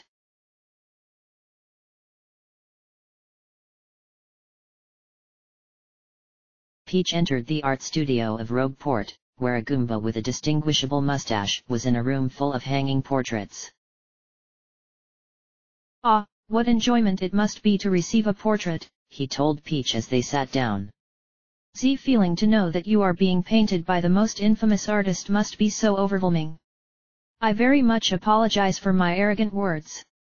I am trying to be the most modest person whenever I can be. Thank you, Peach said. But with me having no clothes. 'Tis not a worry, he replied. You cannot bring up anything that is more stunning than true nature itself. It is almost impossible. Peach was reassured just the tiniest bit. Humph, she said. I really don't want to betray the team. But this just doesn't seem right. Peach, my main concern, to be honest, was that the painter was going to be some perverted freak. But the guy did seem to be a bit trustful because he was so art-obsessed. Why did I have to pick the purple envelope? Birdo should have done this instead. She goes naked all the time.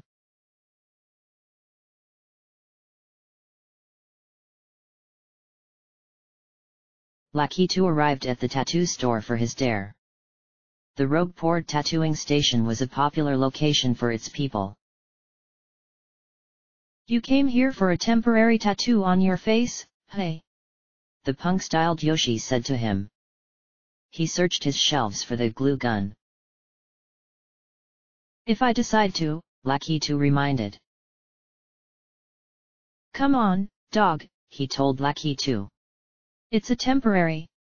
Temperery. Or however you spell it. I have like a phobia of tattoos, said Lakitu. Of any kind. I don't know if I should help the team or not.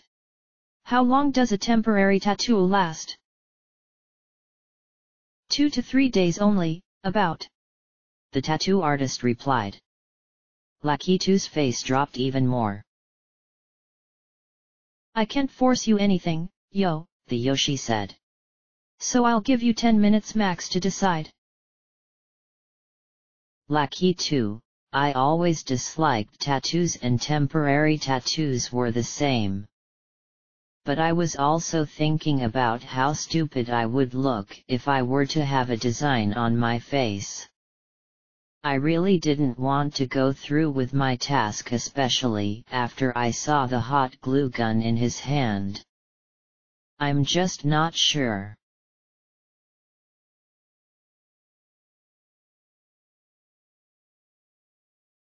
Blooper entered the antique store, where a little old boo lady was sitting on a rocking chair. She smiled warmly and brought him to the back of the shop. Aha! She exclaimed, lifting a device from behind a cluster of items. It resembled a large block of wood with 3 round holes in it. The circle in the middle was larger than the others and was the appropriate size for a neck. I have to wear that? Blooper asked unwillingly. The boo lady nodded, and Blooper laughed nervously. This is a stockade, she told him, and it was used as a punishment device in the 18th century.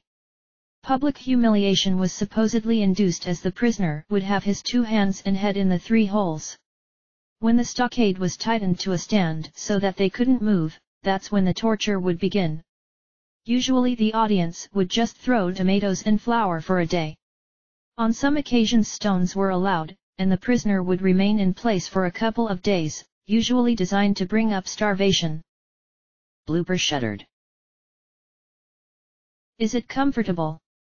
Asked Blooper. Oh, heavens no, she said smiling. You won't really be at ease, so it's up to you. I think it might be okay, Blooper considered. Blooper, the ball and chain sounded much easier than this. The backstory of the stockade didn't help at all. I mean, at least I would be able to walk around with the thing on my neck and hands. I don't like this. In other words, who would?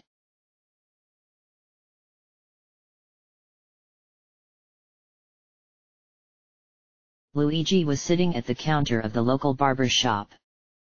A young female toad was busy sweeping the excessive amount of hair on the floor. A bald shave, she said, looking up. Oh my gosh! What style? I didn't confirm it yet, Luigi told her. He was completely unsure about his feelings for his dare. Well, I think you should go with it, the toad said to him. I think you'll look so hot with a bald head. Luigi blushed. Thanks. And you have a hat too, the toad reminded him. So if you hate it, just cover it. Oh, what's that?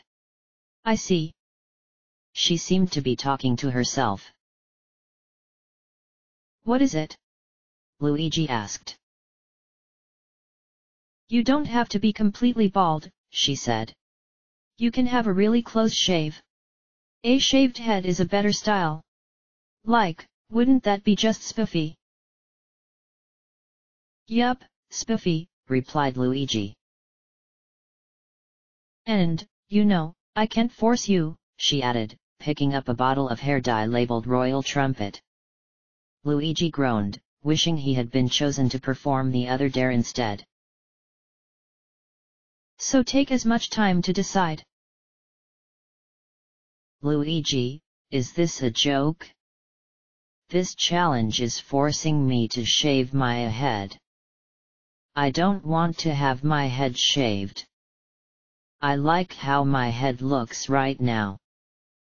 Why couldn't I dye it? I wish I didn't roll that 6. Oh. I hate this game. Ah ya ya ya ee. Daisy will hate me if I do this.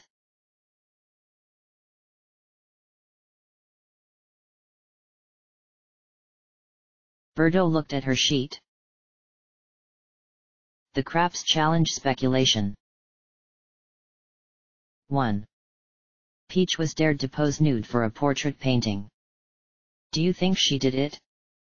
Yes/no, circle 1. 2. Lackey 2 was dared to put a temporary tattoo on his face. Do you think he did it? Yes/no, circle 1. 3. Blooper was dared to wear a stockade until tomorrow night. Do you think he did it?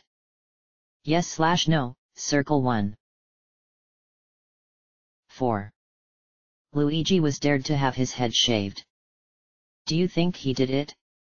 Yes/no, circle 1. 5.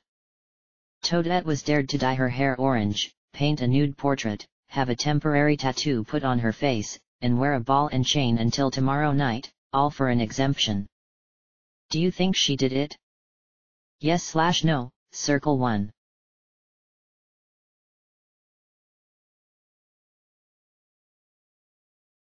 Oh, my God, Peach sighed, looking around the art studio.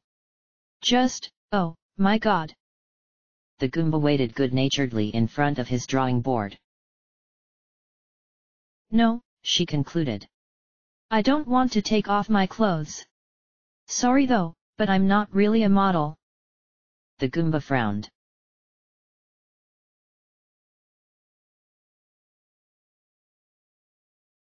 I'm all ready to start, said the Yoshi, holding the hot glue gun in his hand. Lackey 2 winced and looked around the room. Tattoos, tattoos everywhere. I refuse, Lackey 2 said suddenly. Thanks for your time, homie. He left the chair, leaving the tattoo artist a bit surprised.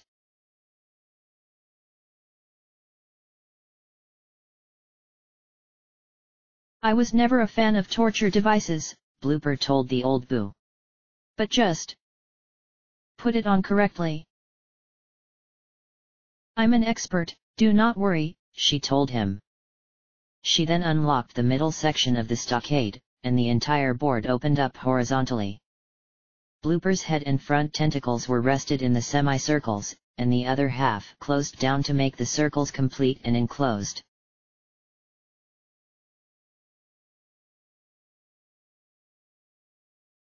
I have no other choice, right? Luigi asked the Toad. Well, I have no control over your choices, she told him. So whatever. I'll be happy with whatever you say. I'll accept the dare, Luigi said, closing his eyes. The barber turned on the shaver as the buzzing sound flowed through the room.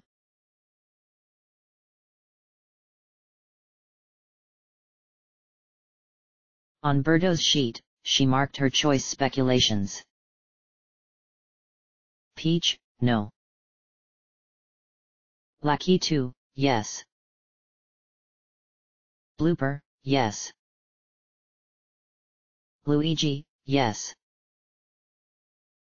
Toadette, no. The host took the sheet from her and went downstairs. Everyone would meet at 6 o'clock that night.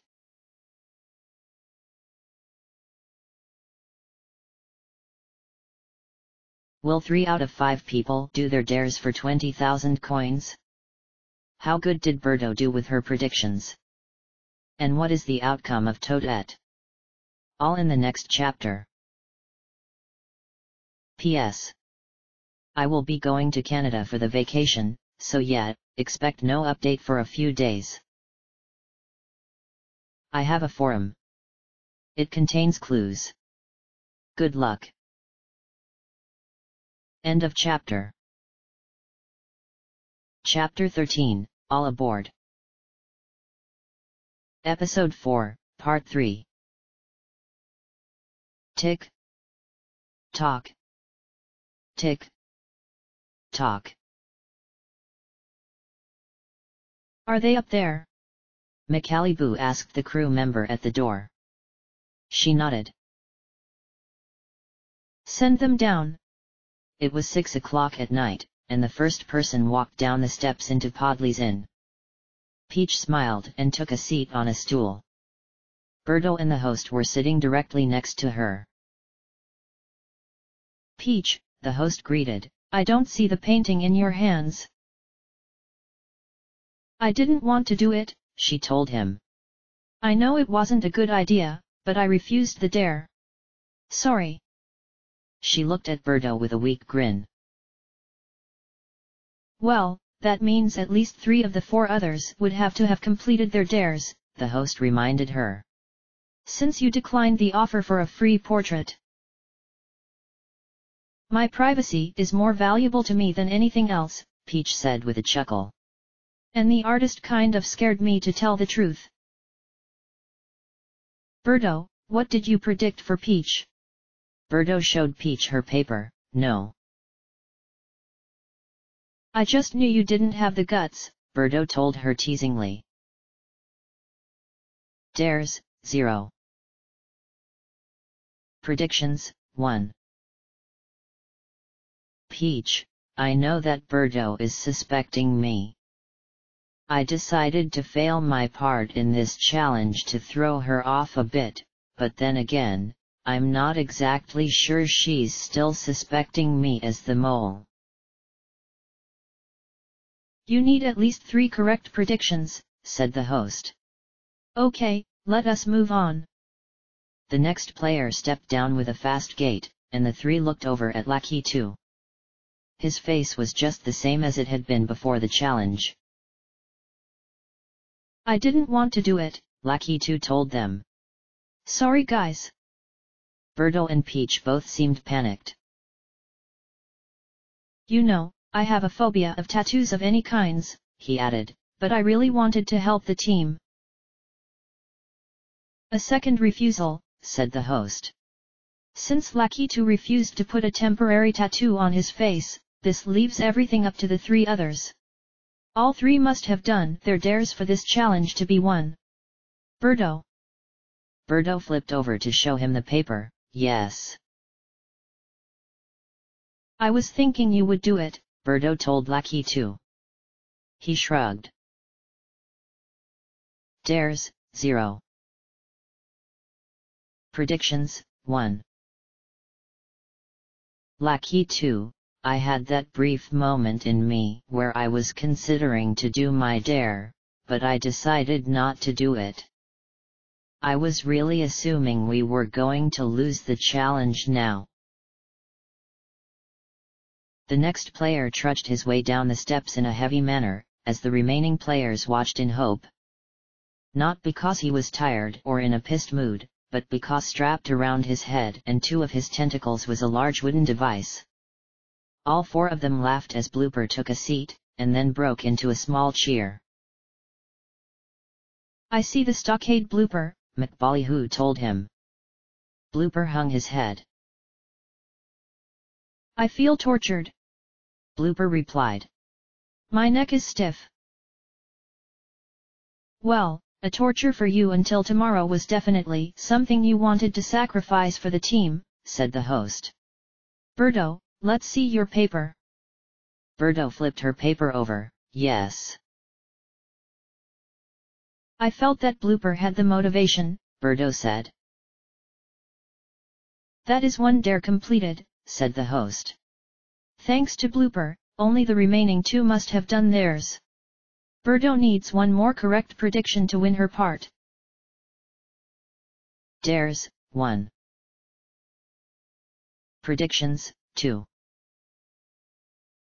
Blooper, I really ate crow when I told the host how simple wearing a stockade would be. I am in a torture hell. If the others didn't do their dares, why should I have done mine?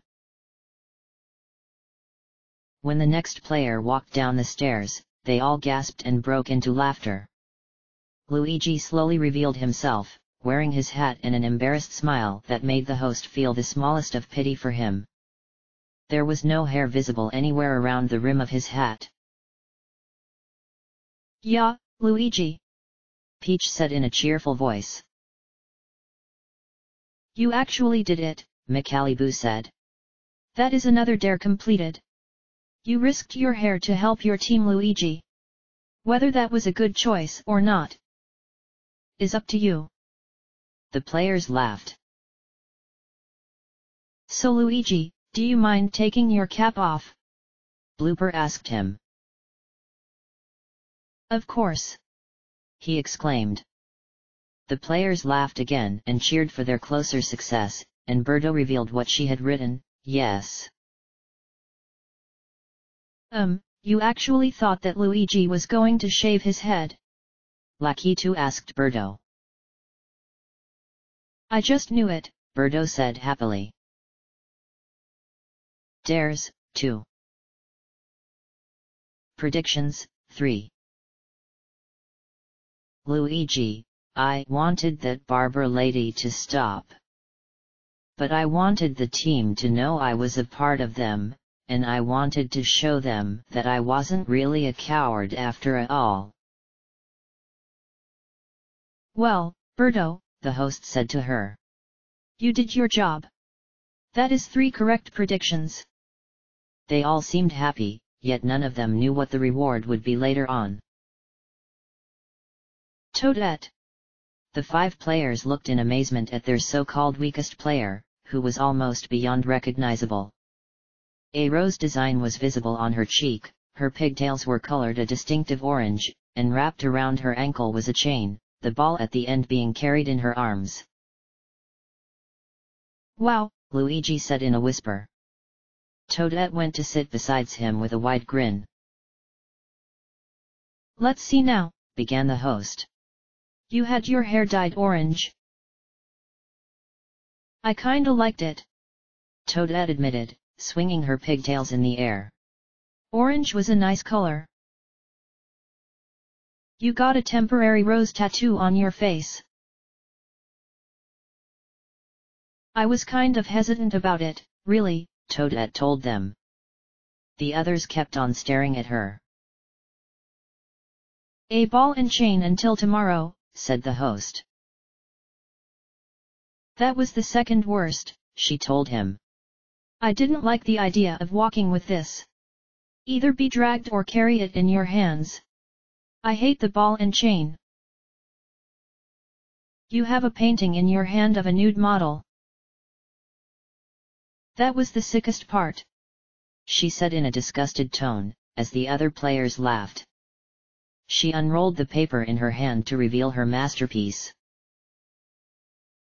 "My eyes," groaned Blooper. Luigi winced at the contents of Toadette's magnificent drawing. "I feel so sorry for you," Peach said sadly. Lakitu laughed nervously. "Ahem," McAllibu whispered to a crew member. "Remind the producers to censor this part on broadcasts. Toadette wasn't as bad an artist like I thought she would be.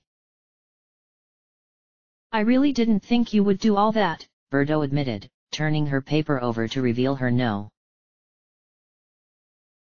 "And you also got an exemption," the host added. "You're guaranteed to the next round." The others didn't feel envious at all as Toadette gratefully took a green card from McAllibu. "I really thought that an exemption was worth doing all that stuff," Toadette added. Dares, 3. Predictions, 3. Toadette, not only did I win for the team in this challenge, but I also got an exemption. Dyeing my hair, putting some stupid drawing on my face, wearing a chain and heavy ball, and drawing a naked guy was all nothing compared to an exemption. I feel fresh and safe." "You have won the Craps Challenge," the host said. "With 3 completed dares you have won 20,000 coins for the team pot." The 6 players cheered. Team pot 85,000C For the speculating part of the craps challenge, said the host, Birdo had gained the team an additional 10,000 coins. Well done. The players clapped for her. But she does have her other option, interrupted the host. She can take home the 10,000 coins for herself if she chooses to. All eyes suddenly fell to Birdo. Well, I'll say, Peach said. You already gave up 10,000 coins during the jail challenge. Just keep the money. Keep it, Birdo, Lakitu told her. There's too much money in the team pot. 85,000 coins is already a fortune. Macalibou suddenly fished out a check from his pocket and placed it in front of Birdo, the words 10,000 only written in fine ink illuminating the green paper. She picked it up and held it with uncertainty. I'm really grateful, Birdo said. She handed it back to the host, much to the dismay of the others. Birdo, like really, Toadette told her smiling. It's not your goal to keep on helping the team. Team pot 95,000C. We're almost at 100 a grand, realized Luigi. Aw wow. The mole was the one being dragged through this crap challenge, the host told them. Were Peach's and Lakitu's refusals to do their dares based on personal views, or were they failed attempts at losing the money? Peach shook her head as Lakitu sat unchanged. Or maybe the mole wanted to add a little spice into their game, the host considered. After all, the mole is a daring individual. He put the check back into his pocket. Or perhaps the mole likes speculating and predicting, the host added. And giving the team extra money into their pot. Cough Birdo cough. Birdo smiled modestly. You will all be sleeping in the upstairs rooms of the inn, concluded the host. Ahem, and one more thing. If either Blooper or Toadette ask for their devices to be taken off, then the team pot will lose the earned 20,000 coins. Nighty. You all have roommates by the way. Okay, nighty again. He quickly stood up from his stool and exited the bar.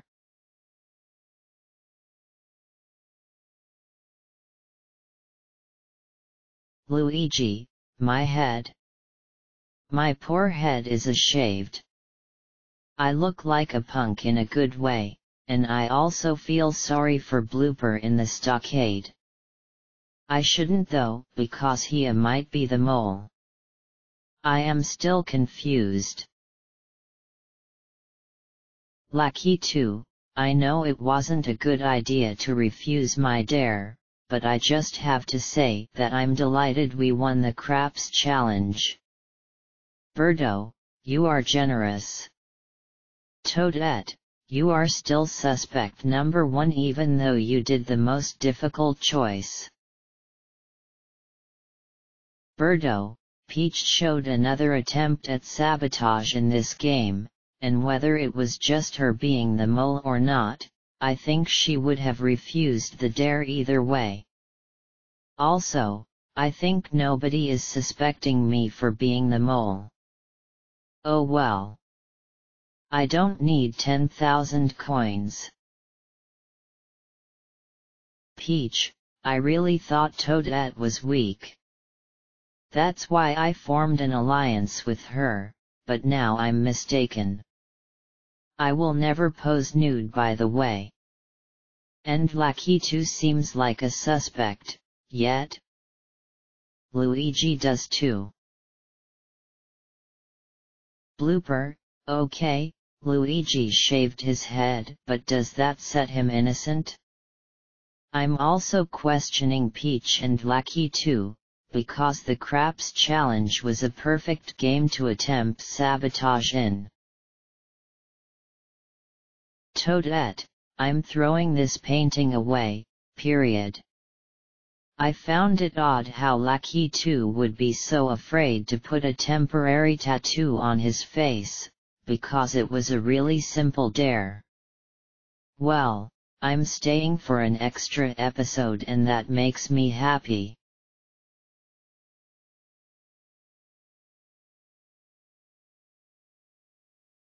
At 9 o'clock the next morning all 6 players were brought outside.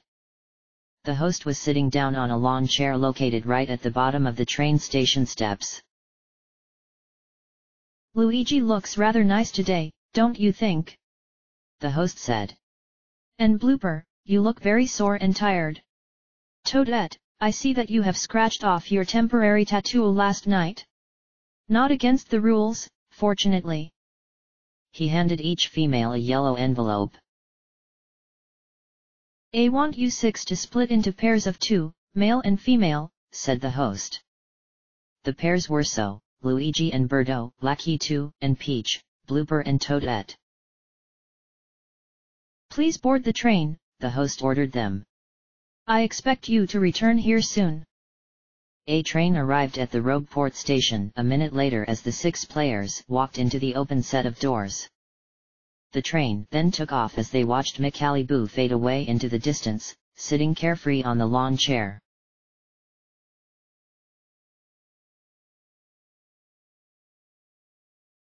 Pretty weird, hey? Blooper commented. I really wonder what our challenge is going to be. He sat down on a chair and shifted around uncomfortably in the stockade. Let us see the envelopes, Luigi suggested, looking at Birdo's. But he stopped when he saw that written on the back of each envelope in large black letters was the message "Open and read when the beeping is heard." What beeping? Peach asked. I'm confused. I'm guessing that this might be a patience sort of challenge, Birdo assumed. We have to open it at the right time maybe. Does the game take place on this train? Toadette asked out loud. Maybe the game has already started, considered Lucky 2. They all pondered the idea.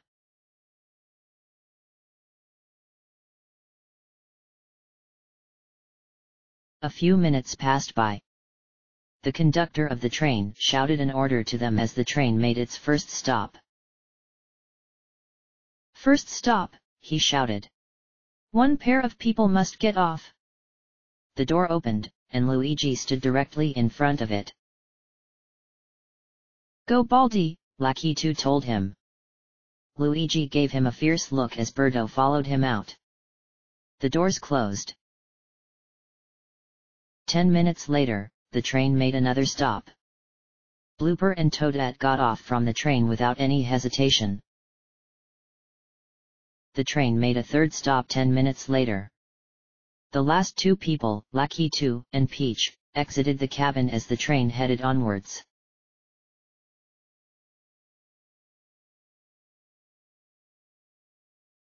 So, what are we supposed to do? Lucky 2 asked Peach. Do we have to wait for something? The envelope says to wait for a beeping, she told him. Let's just... Beep beep beep. Beep beep beep. Beep beep beep. Coming from inside the envelope was an ear-splitting beeping sound that startled Peach. Lucky 2 grabbed it from her and ripped it open. A watch displaying 10 o'clock a.m. and a piece of paper was revealed inside. Another challenge, Lucky 2 said, as they both read carefully. Board the train challenge. Reward, 20,000 coins to the team pot. Mission, the train will be passing once again through your towns. All must be on board before it reaches its final location, Rogueport. If all 6 players meet me at 11 o'clock a.m. in Rogueport aboard the train, you will be rewarded 20,000 C. In the libraries of your towns are 2 hidden train tickets each. If any player fails to find the ticket in time, you will not be able to board the train and the challenge would be lost. 10:10 a.m., train arrives at Town 3. 5-minute break for gas fill up. 10:15 a.m., train leaves Town 3, 2 must be on board. 10:25 a.m., train arrives in town 2. 5-minute break for gas fill up. 10:30 a.m., train leaves town 2, 4 must be on board. 10:40 a.m., train arrives in town 1. 5-minute break for gas fill up. 10:45 a.m., train leaves town 1, 6 must be on board. 11 o'clock a.m., all 6 passengers will meet with Mikalibu. If so, mission is complete. Town 3 players do not have an advantage. They have a longer chain of clues to go through before the ticket could be found.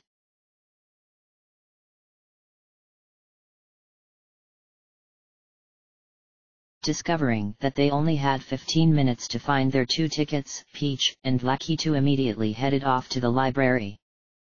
They arrived at the location quickly. Here, we are, Lucky 2 said. Now what? There's a paper here, Peach noticed, looking behind the piece of paper with the instructions.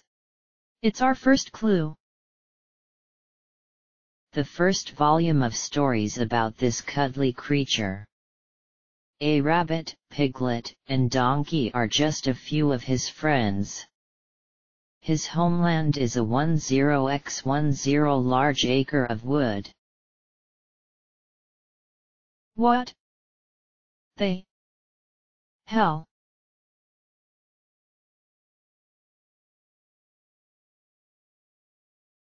Blooper and Toadette, who had 30 minutes to find their tickets, arrived at the library in 8 minutes.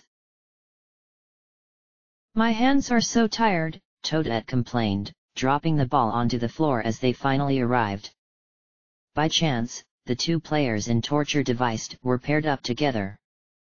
They read their clue. A story of selfishness, hate, and courage. When the creature mocks you, you only need to kill one with 1 stone. Think, Blooper told Toadette, feeling the pain of the stockade sweeping into him. Because I'm clueless. Kill one with 1 stone, read Toadette. I really know that phrase from somewhere.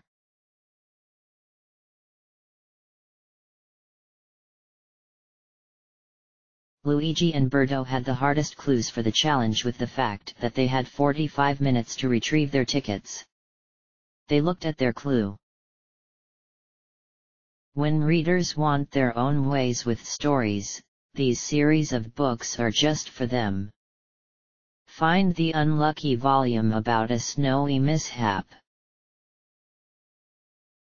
Uh-oh, Luigi said. I feel lost. The answer is a book, right? The answers are all in this room, Birdo told him. We need to find the train tickets before 10:45, and we have a lot of time to do so. She and Luigi searched the books behind her.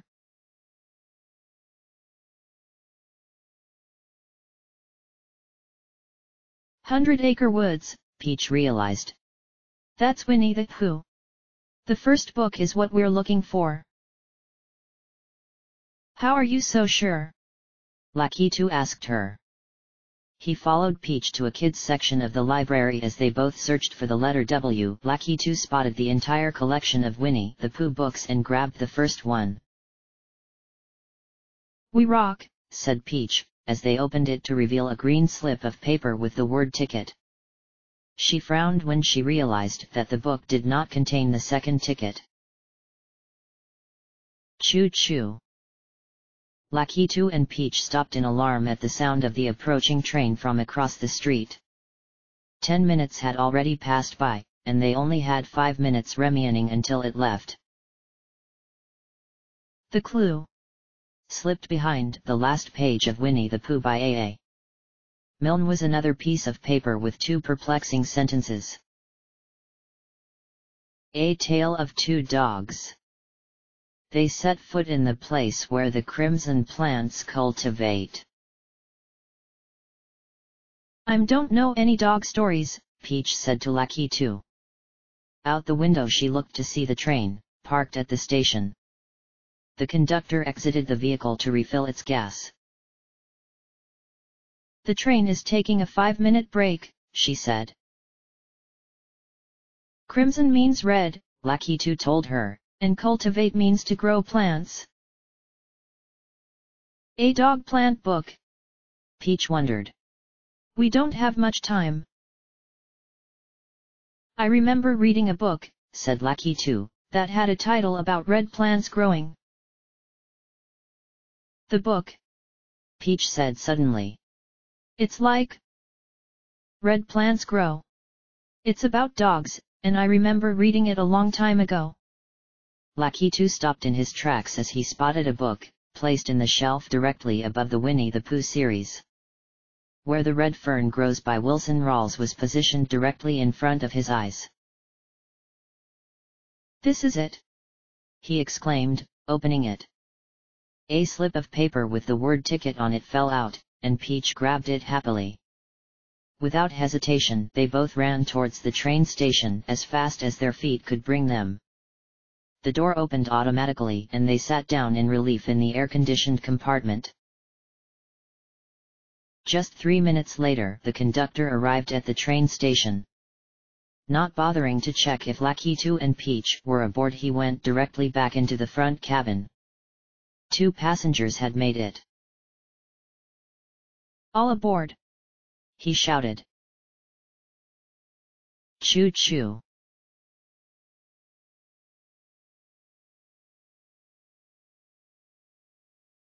Not the best time to cut the chapter. But anyway, the group had made a great addition to their pot with the craps challenge, and the mole is getting angrier. But just how many clues are pointing to the mole? And is the mole really getting angrier? The results of the train challenge and the 4th execution comes next. End of chapter.